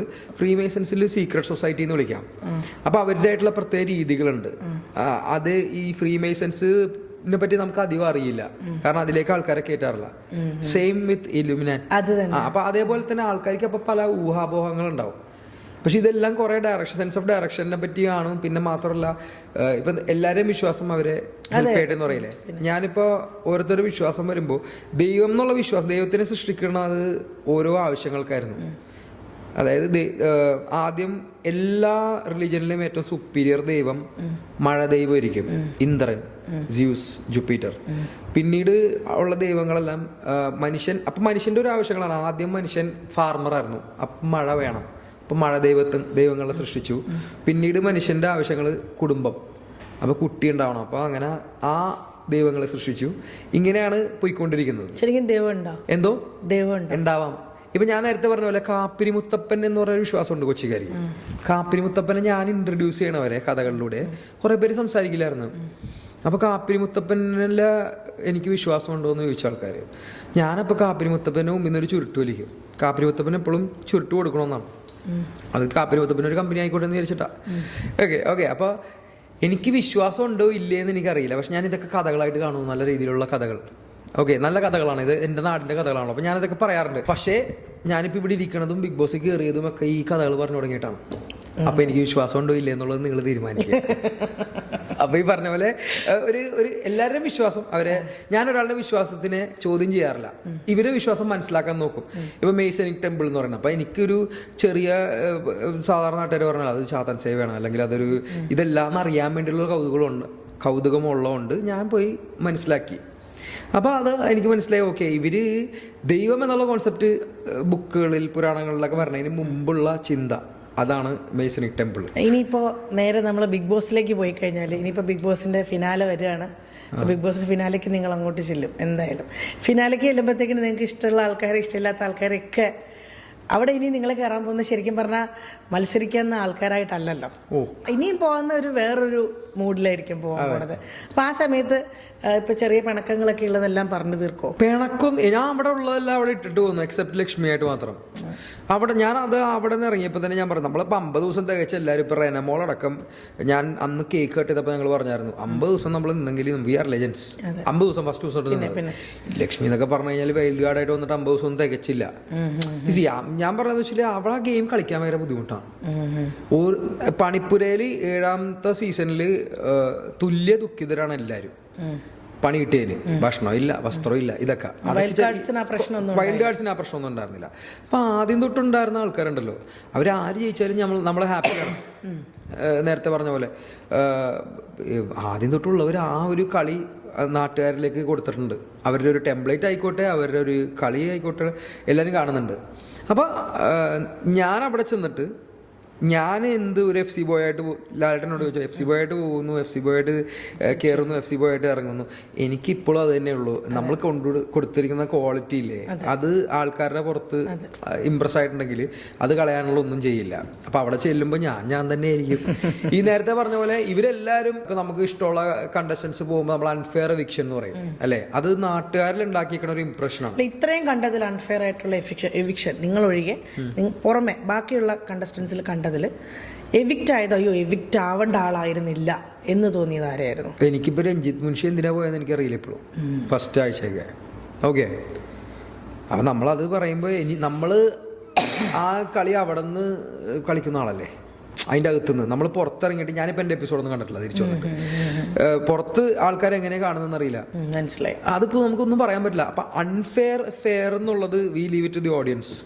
ഓക്കെ, ഇപ്പം ഞാൻ എൻ്റെ കാര്യത്തിൽ എന്നോട് അൺഫെയർ എവിക്ഷൻ എന്ന് ഞാൻ ചോദിച്ചപ്പോൾ പറഞ്ഞത് പ്രേക്ഷകരുടെ തീരുമാനം അംഗീകരിക്കുന്നു. പിന്നെ ഇതിനകത്ത് പുറത്തിറങ്ങുമ്പോഴായിരിക്കും നമ്മൾ കാണുന്നത് ഇങ്ങനെ PR അറ്റാക്ക് ഉണ്ടാവുന്നു, അതുണ്ടാവുന്നു എന്നൊക്കെ പറഞ്ഞിട്ടുള്ള കുറേ കാര്യങ്ങളൊക്കെ. എനിക്കില്ലായിരുന്നു. എനിക്കുണ്ടായിരുന്നെങ്കിൽ എനിക്ക് കുറച്ചുകൂടി ദിവസം പോകാറുന്നില്ലേ, കുറച്ചുകൂടി പൈസ ഒക്കെ ഉണ്ടായിരുന്നെങ്കിൽ എനിക്ക് വെച്ചിട്ട് എനിക്ക് കുറച്ചുകൂടി ദിവസം പോകാറില്ല. 63 ദിവസം ഞാൻ കഷ്ടപ്പെട്ടു എന്ന് എനിക്കറിയാം. കൊണ്ടാണ് അവിടെ കൂടുതൽ ആൾക്കാർ നിൽക്കുന്നതെന്ന് തോന്നുന്നുണ്ടോ? ഓരോരുത്തരും അവരവരുടെ കളി കളിക്കുന്നുണ്ടാവും. ചിലവരുടെയൊക്കെ പ്രോഗ്രാംഡ് റെസ്പോൺസ് ആയിരിക്കും. ഇപ്പൊ ചിലവർ പറയുന്നു, എനിക്ക് ഒരു സംഭവം ഒരാൾ ലാലേട്ടൻ്റെ എപ്പിസോഡിൽ ചോദിക്കുമ്പോഴത്തേക്കും അവർ പറയുന്നത് ഇല്ല, എനിക്ക് അത് ഇവിടെ പറയാൻ താല്പര്യമില്ല, അല്ലെങ്കിൽ എനിക്ക് ഈ പറഞ്ഞ പോലെ അങ്ങനെ പറയാനുള്ള ഇതില്ല. അതെന്ന് പറയുമ്പോൾ നമുക്കറിയാം പ്രോഗ്രാംഡ് റെസ്പോൺസ് ആണ്. ഇവർക്ക് ഇതിനെപ്പറ്റി കാര്യമായിട്ടുള്ള വിവരം ഇല്ലാത്ത കാരണം ഇവർ പറയാൻ ഉദ്ദേശിക്കുന്നില്ല. അപ്പോൾ ഇവർ നേരത്തെ അത് പറഞ്ഞ് ആരെ പഠിപ്പിച്ചു കൊടുക്കുന്നുണ്ട്. അതേപോലത്തെ ഒരു കണ്ടസ്റ്റൻ്റാണ് ഈ പറഞ്ഞ പോലെ, ഞാൻ നേരത്തെ പറഞ്ഞ പോലെ ലക്ഷ്മി. ഒരു കാര്യം പറഞ്ഞു കഴിഞ്ഞാൽ അതിനകത്ത് അത് പിന്നെ ന്യായീകരിക്കുന്നില്ല, അതിന് സർഫസ് ലെവൽ നോളജ് ഉള്ളൂ. ഇപ്പോൾ ആദ്യം കാണിച്ച അബദ്ധം എന്ന് പറഞ്ഞു കഴിഞ്ഞാൽ, ഇപ്പോൾ എൻ്റെ വിഷയം അത് പോട്ടെ, അത് തെളിയിച്ചു. അതിലെന്നൂർ തന്നെ വീട്ടിൽ കയറ്റില്ല എന്ന് പറഞ്ഞു.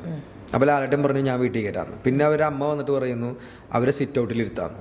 പിന്നീട് ലക്ഷ്മി പോയിട്ട് വീണ്ടും നിലപാട് മാറ്റി പറയുന്നു ഇല്ല നിങ്ങൾക്ക് വീട്ടിൽ കയറാമെന്ന്. പിന്നെ ഇപ്പം പുറത്തിറങ്ങിയിട്ട് പറയുന്നു ഇല്ല ഞാൻ അവരെ വീട്ടിൽ കയറ്റില്ലാന്ന്.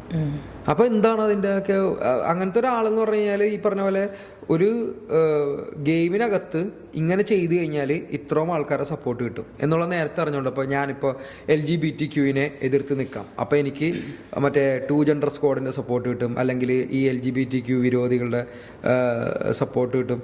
നമ്മളൊന്നും ഇങ്ങനെയൊന്നും ചിന്തിക്കണ പോലുമില്ല. മനുഷ്യനായിട്ട് കാണാം. ഓക്കെ, ഈ മനുഷ്യനായിട്ട് കാണാൻ പറ്റാത്ത ആൾക്കാർക്കാണ് ഈ വക PR-ൻ്റെ ഒക്കെ ആവശ്യം വരുന്നത്. ഫേക്ക് ഒരു ഗെയിം കളിക്കാൻ വേണ്ടി അവിടെ ഈ പറഞ്ഞ പോലെ എത്ര തരം താഴ്ന്നായാലും അവർ കളിക്കും, ഒരു നിലപാടില്ലാണ്ട് കളിക്കും. അങ്ങനെ എനിക്ക് അവിടെ ഗെയിമേഴ്സ് ഈ പറഞ്ഞ പോലെ ചിലവരിപ്പോൾ PR കൊടുത്തിട്ടും ഒന്നും ചെയ്യാൻ പറ്റാണ്ട് പുറത്തു പോയ ആൾക്കാരുണ്ട്. ഈ പറഞ്ഞ പോലെ എത്രയോ പൈസ PR ഒക്കെ ചെയ്തിട്ട് 3 ആഴ്ചക്കുള്ളിൽ ഇറങ്ങിപ്പോയി ശരത്തപ്പാണിയൊക്കെ. ഈ പറഞ്ഞ 3-4 ആഴ്ചക്കുള്ളിൽ പറഞ്ഞല്ല ചിലപ്പോൾ PR കൊണ്ട് ജയിക്കാൻ പറ്റില്ല. നമ്മളവിടെ ഒരു ക്വാളിറ്റി കണ്ടസ്റ്റൻ്റ് ആയിരിക്കണം എന്തു വന്നാലും. അപ്പോൾ അവരവരവരുടെ കഴിവില്ല എന്ന് പറയരുത്. PR-ൻ്റെ സഹായം വേണമെന്നുള്ളത് ഈ 4ാമത്തെ സീസൺ തൊട്ട് എല്ലാവർക്കും അറിയാം. പിന്നെ പൈസ ഉള്ളവർ പി ആർ വെക്കും, പൈസ ഇല്ലാത്തവർ പി ആർ വെക്കില്ല. നമ്മൾ നമ്മുടെ കഷ്ടപ്പാട് ആരോട് പറയാൻ വേണ്ടിയാണ് EMI കിടക്കണ്ടേ? ഇത്രയും പൈസയൊക്കെ ഉണ്ടെങ്കിൽ പി ആർ വെച്ചിട്ട് നമുക്ക് വേണമെങ്കിൽ ഒരു 100 ദിവസം നിൽക്കായിരുന്നു. അത് ഈ പറഞ്ഞ പോലെ പി ആർ വെക്കാൻ കെൽപ്പുള്ളവൻ പി ആർ വെക്കും.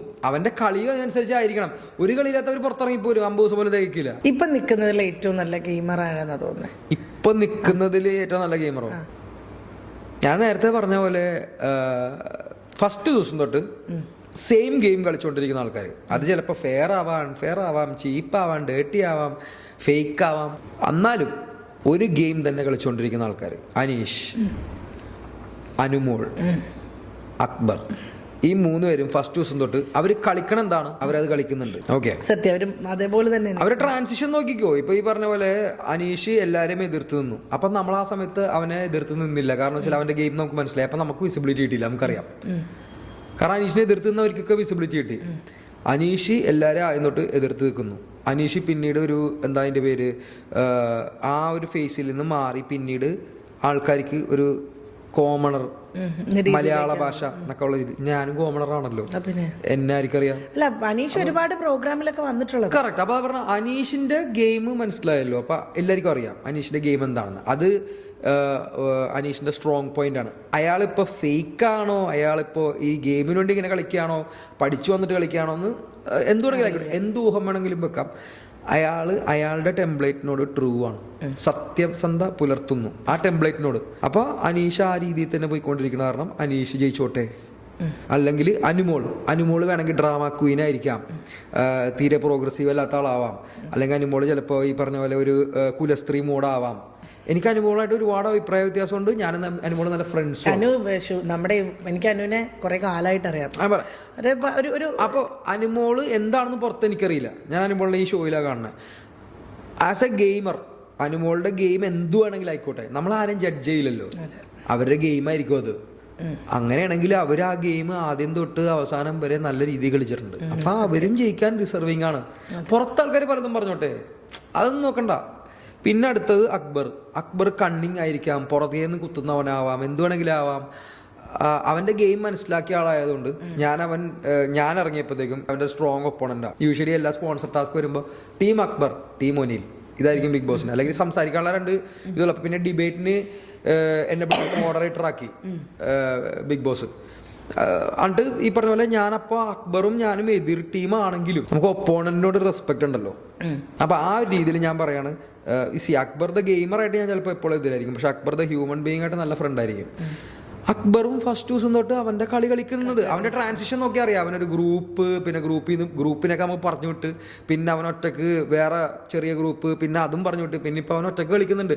ഞാൻ ആദ്യം വിചാരിച്ചു നമുക്ക് അവനെ എതിരാളി ഇല്ലാണ്ടാവുമ്പോൾ അവന്റെ കളി വീക്കാവുന്നു. പക്ഷെ ഇല്ലേ, അവൻ പതുക്കെ കളിച്ചു വരുന്നുണ്ട് മുകളിലേക്ക്. അപ്പോൾ ഈ 3 പേര്, അനുമോൾ, അനീഷ്, അക്ബർ, ഇതിൽ 3 പേരിൽ ഒരാളായിരിക്കും ടൈറ്റിൽ. ആരെങ്കിലും ആയിക്കോട്ടെ, ആരായാലും നമുക്ക് ഹാപ്പിയാണ്. നമ്മൾ ആരടിച്ചാലും ഹാപ്പി. ഇപ്പൊ ഈ പറഞ്ഞ പോലെ എനിക്ക് ആദില അടിച്ചാലും ഹാപ്പിയാണ്. അവർ സിസ്റ്റേഴ്സാണ്. പക്ഷെ എനിക്ക് എല്ലാവരും പേര് പറയാൻ പറ്റുമോ? അപ്പൊ ആദില നൂർ എന്ന് പറഞ്ഞൊരു 100 ആയാലും നല്ല രീതിയിൽ ഗെയിം അപ്പായി, ആദിലായാലും നല്ല രീതിയിൽ ഗെയിം അപ്പായി. നെവിൻ അടിക്കണമെന്ന് എനിക്ക് താല്പര്യമുണ്ട്. നെവിൻ ആയാലും നല്ല രീതിയിൽ ഗെയിം കളിക്കുന്നുണ്ട്. പക്ഷെ ഈ പറഞ്ഞ പോലെ അത് പറയുമ്പോഴത്തേക്കും ആൾക്കാർ പറയുന്നത് നീ ഷാനവാസിന്റെ പേര് പറയാത്തെന്ന് പറയും. ഷാനവാസിന്റെ പേര് പറയാത്തല്ല, ഷാനവാസ്ക നല്ല സുഹൃത്താണ് എൻ്റെ. പക്ഷേ ആസ് എ ഗെയിമർ ഷാനവാസ്ക എന്ത് ഗെയിം കളിക്കുന്നു എന്നുള്ളത് നമ്മളിപ്പോൾ കാണുമ്പോൾ, പുറത്തുനിന്ന് കാണുമ്പോഴത്തേക്കും ഈ ഇത്രയും പേര് പറയുമ്പോൾ നിങ്ങൾ 3 പേരുടെ പേര് പറയാം, അല്ലെങ്കിൽ ഒരാളുടെ പേര് പറയാന്ന് പറയുമ്പോൾ എനിക്ക് എല്ലാവരുടെയും പേര് പറയാൻ പറ്റുമോ? ഷാനവാസ്ക എന്ന് പറയുന്ന ഒരാളുടെ ഒരു ഗെയിം ഉണ്ട് അതിനകത്ത്. ഞാൻ ഈ പറഞ്ഞല്ലോ, ഷാനവാസിന്റെ ഇടി വീഴുമ്പോൾ മാത്രമാണ് ഷാനവാസ് എന്ന് വിളിക്കുന്നത്, അല്ലെങ്കിൽ ഷാനവാസ്ക. ഞങ്ങൾ തമ്മിൽ നല്ലൊരു ബന്ധമായിരുന്നു എപ്പോഴും. അപ്പോൾ ഈ പറഞ്ഞ പോലെ പക്ഷേ ഈ ഒരു ആൾക്കാർ പറയുമ്പോൾ പേര് പറയുമ്പോൾ എല്ലാവരും പേര് പറയണമെന്ന് പറയും. ഷാനവാസ്ക എന്ന് പറഞ്ഞാൽ ഞങ്ങൾ കളിക്കുമ്പോൾ, അവിടെ ഗെയിം കളിക്കുമ്പോൾ പുള്ളി കുറച്ച് പ്രശ്നങ്ങളുള്ള ആളാണെന്നറിയാം. അത് അനുസരിച്ച് കളിച്ചിട്ടുള്ളൂ. ഫിസിക്കൽ ടാസ്ക് ആയിരുന്നു. ഷാനവാസ്ക ഇത് ചെയ്യണ്ട, അത് ചെയ്യണ്ട, ഇതൊക്കെ എല്ലാവർക്കും അറിയാം.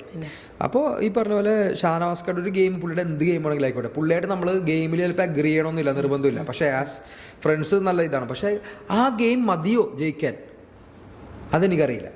അത് ഞാൻ പ്രവചിക്കാനായിട്ടില്ല. കാരണം വെച്ചാൽ ഞാൻ നേരത്തെ കാണുമ്പോൾ ഫസ്റ്റ് ദിവസം തൊട്ട് തന്നെ ഈ ഗെയിം ജയിക്കണം എന്ന് പറഞ്ഞ് കളിക്കുന്ന ആൾക്കാരാണ് ഈ പറയുന്നത്. അനീഷ്, അനുമോള്, അക്ബർ. ഷാനവാസ്ക ഈ ഗെയിമിൽ കണ്ടിട്ടില്ല എന്നാണ് പുള്ളി പറഞ്ഞത്. ഈ ഗെയിം കണ്ടിട്ടില്ല എങ്ങനെ കളിക്കണമെന്നുള്ളത്. അതുകൊണ്ട് ചില ഗെയിമുകൾ പുള്ളിയുടെ രീതി കളിക്കാറുണ്ട്.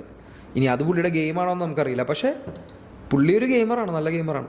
പുള്ളിക്കായിട്ടുള്ള ലിമിറ്റേഷൻസ് കുറേ ഉണ്ട്.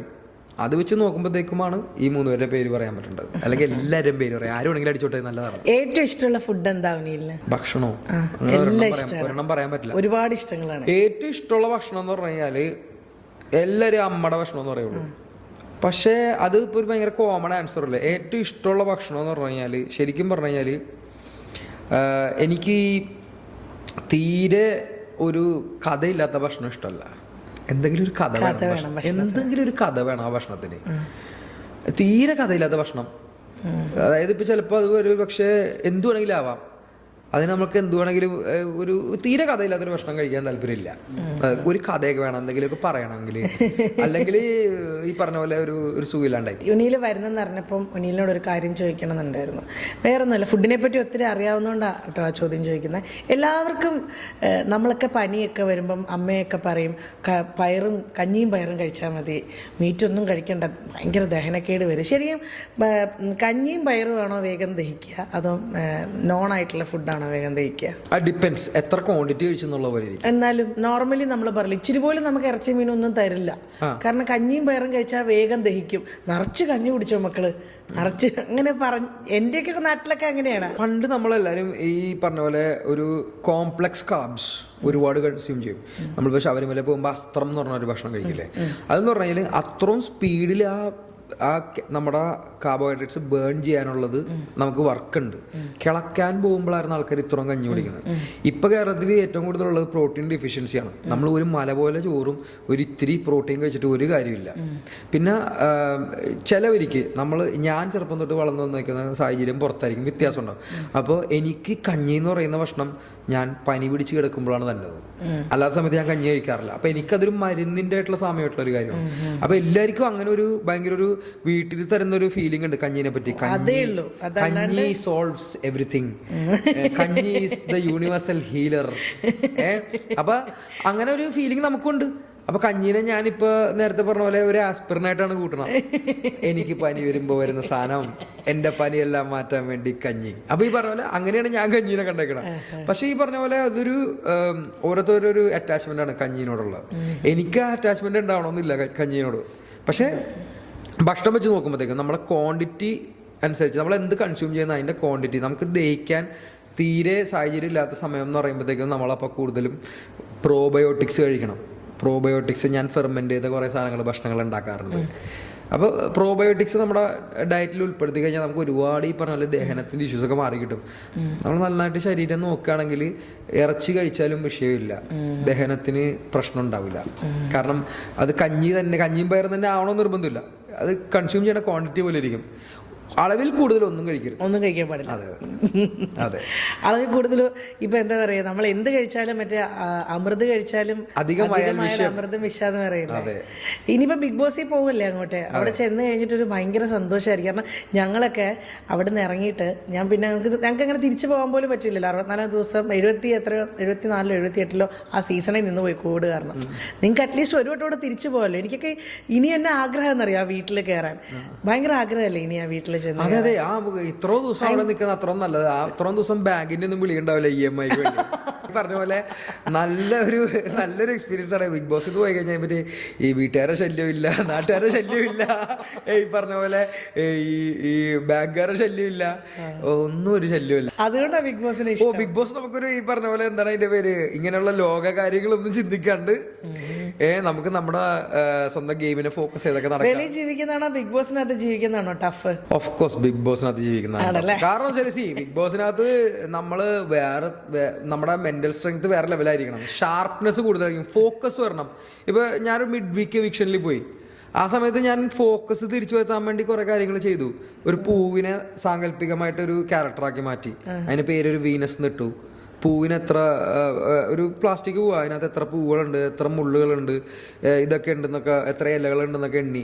മനുഷ്യൻ ഒറ്റക്കായി കഴിഞ്ഞാൽ പലതും ചെയ്യും. അങ്ങനെ എനിക്ക് സമയം കിട്ടിയില്ല. അല്ല, അപ്പൊ ഞാൻ പറഞ്ഞില്ല, നമ്മളാ മിഡ് വീക്ക് എവിക്ഷനിൽ പോയപ്പോഴേ പക്ഷെ അതൊക്കെ ഉണ്ടായിരുന്നു. നമ്മൾ ഒറ്റക്കൊരു മുറിയിലിരുത്തും. അപ്പൊ നമ്മൾ എന്ത് ചെയ്യും, വേറെ ഒന്നും ചെയ്യാനില്ല. അപ്പൊ നമ്മൾ ഇതൊക്കെ ചെയ്തിട്ട് നമ്മൾ ചിലപ്പോൾ ഫോക്കസ് തിരിച്ചു വരുത്തിക്കും. ഓക്കെ, ഇതൊക്കെയാണ് ഓരോ ഒപ്പോണൻസ്. ഒരു ചെറിയൊരു കഥ പറയാനുള്ളൂ. നമുക്ക് കാഴ്ചപ്പാട് ലൈഫിലെ പല കാര്യങ്ങൾ ചിലപ്പോൾ ഈ സാധനങ്ങളൊക്കെ ചെറുതായിരിക്കും, നമ്മൾ വായിച്ചതായിരിക്കും വല്ലയിടത്തും. ലൈഫിലെ സൈക്കിൾ എടുത്തു കഴിഞ്ഞാൽ ഇപ്പൊ വീണ പോയ രീതിയിലുള്ള ബിഗ് ബോസിൽ വീണയുടെ രീതിയിലല്ലായിരിക്കും നമ്മളുടെ രീതി വ്യത്യാസമായിരിക്കും. ഇപ്പൊ എങ്ങനെയാന്ന് പറഞ്ഞാല് പൂവ്, ആട്, പുലി 3 സാധനങ്ങളുണ്ട്. പൂവിന് മുള്ളുണ്ട്, അപ്പൊ പക്ഷെ ആടിന് ബോധമില്ല. അപ്പൊ ആട് മുള്ളുണ്ടെങ്കിലും പൂവ് തിന്നും. പുലിക്ക് ബോധമുണ്ട്. പുലി അപ്പൊ പൂവില് മുള്ളുണ്ടെന്ന് പറഞ്ഞിട്ട് പൂവിന്റെ സൈഡിലേക്ക് പോവില്ല. അത് ആവശ്യമില്ലല്ലോ, ആടവിടെ ഇരിപ്പുണ്ടല്ലോ. അപ്പൊ ശരിക്കും പറഞ്ഞാൽ ഈ പൂവിനുണ്ടല്ലോ അതിനെപ്പറ്റി സ്വയം ഒരു റിയലൈസേഷൻ ഉണ്ട്. മുള്ളുള്ള ആറിനോട് എന്നെ പുലി അറ്റാക്ക് ചെയ്യാത്തത്, പക്ഷെ ആടിന് ബുദ്ധിയില്ല, ആട് അറ്റാക്ക് ചെയ്യും. അപ്പൊ അങ്ങനെയാണ് ശരിക്കും പറഞ്ഞ ലൈഫിൽ ഓരോരുത്തരെ കാണാം. ആക്ച്വലി കുറെ പേര് പുലികളുണ്ടാവും, കുറെ പേര് പൂവായിരിക്കും, കുറെ പേര് ആടായിരിക്കും. പക്ഷെ അങ്ങോട്ടും ഇങ്ങോട്ടും ഈ സൈക്കിൾ ഇങ്ങനെയാണ്. അതായത് പൂവിന് പുലിനെ പേടിയില്ല, പൂവിന് ആടിനെയാണ് പേടി, ആടിനോ പുലിനെ പേടിയാണ്. അതും ലൈഫ് അങ്ങനെ തന്നെയല്ലേ, ബിഗ് ബോസ് വീട് പോലെ തന്നെയാണ്. അപ്പൊ ഓരോ വേറിട്ട ക്യാരക്ടേഴ്സ് അവിടെ ഉണ്ടാവും. നമ്മൾ ഈ പറഞ്ഞ പോലെ നമ്മുടെ ലൈഫ് എക്സ്പീരിയൻസ് അനുസരിച്ച് നമ്മൾ എന്തായിരുന്നു അതായിരുന്നു നമ്മളവിടെ ബിഗ് ബോസിലും. ഞാൻ നേരത്തെ പറഞ്ഞ പോലെ ആകെയുള്ള വ്യത്യാസം എന്ന് പറഞ്ഞാൽ ഫോണില്ലാത്ത കാരണം ഒരുപാട് പേര് ശല്യം ഉണ്ടാവും. ബിഗ് ബോസിൽ ആ ഒരു മനസ്സമാധാനം ഉണ്ടാവും, പക്ഷെ നേരെ മറിച്ച് മനസ്സമാധാനം ഇല്ല. ലോക കാര്യങ്ങളിൽ നിന്നും മനസ്സമാധാനം. എന്തായാലും ഇതുപോലെ തന്നെ എപ്പോഴും നല്ല ഹാപ്പി ആയിട്ട് എനർജറ്റിക് ആയിട്ട്, ഇതിലും ഹാപ്പി ആയിട്ടും എനർജറ്റിക് ആയിട്ടും ഇരിക്കാൻ ഉന്നീലിന് സാധിക്കട്ടെ. ഇനിയിപ്പോൾ ബിഗ് ബോസ് കഴിഞ്ഞു ഒരുപാട് സിനിമയിൽ അങ്ങനെയൊക്കെ ആഗ്രഹം ഉണ്ടെന്ന് പറഞ്ഞു. സിനിമകൾ വരട്ടെ, അഭിനയിക്കാൻ സാധിക്കട്ടെ. ഇനിയൊരു സിനിമയുടെയൊക്കെ പ്രൊമോഷനായിട്ട് ഇതുപോലെ തന്നെ നമ്മുടെ വീണ്ടും കാണാം. ഞാൻ നേരത്തെ പറഞ്ഞ പോലെ ഫാന്റാസ്മ ഫാന്റാസ്മ അല്ലേ, ഫാന്റാസ്മ ഒന്ന് അറ്റൻഡ് ചെയ്യണം. അത് ഞാൻ വന്ന് അറ്റൻഡ് അല്ല, അതിന് വെള്ളിയാഴ്ച ഇല്ലാത്തോണ്ടാ ഞാൻ, അല്ലെങ്കിൽ ഞാൻ വന്നത്. പക്ഷെ ഞാൻ ഒരിക്കൽ വരും അതിന് ഉറപ്പായിട്ട്. കാര്യം ഇത് മുന്നേ ഞാൻ വീഡിയോയിൽ കണ്ടിട്ടുള്ളതാ. കാരണം എന്റെ രീതി കൊച്ചി കാണും, അത് അടിപൊളിയായിരിക്കും. കാരണം നമ്മൾ വന്ന് കണ്ടിട്ടുള്ള ആകെ നമ്മുടെ ബിഗ് ബിയിലെ ആ വീട്, സ്ഥിരം കാണുന്ന ബിഗ് ബിയിലെ വീട്, പിന്നെ എസ്ര ഷൂട്ട് ചെയ്ത വീട്, ഇതൊക്കെ തന്നെ നമ്മൾ വന്ന് കണ്ടിട്ടുള്ളത്. ഇതിന്റെയൊക്കെ കഥകളുണ്ട്. ബിഗ് ബിയുടെ വീടിന്റെ പേര് വാസ്കോ ഹൗസ്. അപ്പൊ അത് വാസ്കോ ഡി ഗാമ അതൊക്കെ മാറി, ബിഗ് ബി അതാണ് പോപ്പ് കൾച്ചർ. അതുകൊണ്ട് ഞാൻ പറയുന്ന കഥകളിൽ എപ്പോഴും പോപ്പ് കൾച്ചർ റിലേറ്റബിൾ ആയിരിക്കണം. ഒരു പടം കണ്ടിട്ടുണ്ടെങ്കിൽ അയാൾ അത്രയും അറിയാം അതിനെപ്പറ്റി, പിന്നെ ഇനി ഈസിയാണ് കാണിച്ചത്. അപ്പൊ എന്തായാലും thank you so much. Thank you. എന്റെ ചാനൽ ഇതുവരെ സബ്സ്ക്രൈബ് ചെയ്തിട്ടില്ലെങ്കിൽ പോയി ഇനിയെങ്കിലും സബ്സ്ക്രൈബ് ചെയ്യണം. ഞാൻ സബ്സ്ക്രൈബ് ചെയ്തിട്ടുണ്ട്, നിങ്ങൾ സബ്സ്ക്രൈബ് ചെയ്തിട്ടുണ്ടോ? താങ്ക് യു കേട്ടോ. അപ്പൊ എല്ലാവിധ ആശംസ. താങ്ക് യു വീണ. ഒത്തിരി See you. Thank you.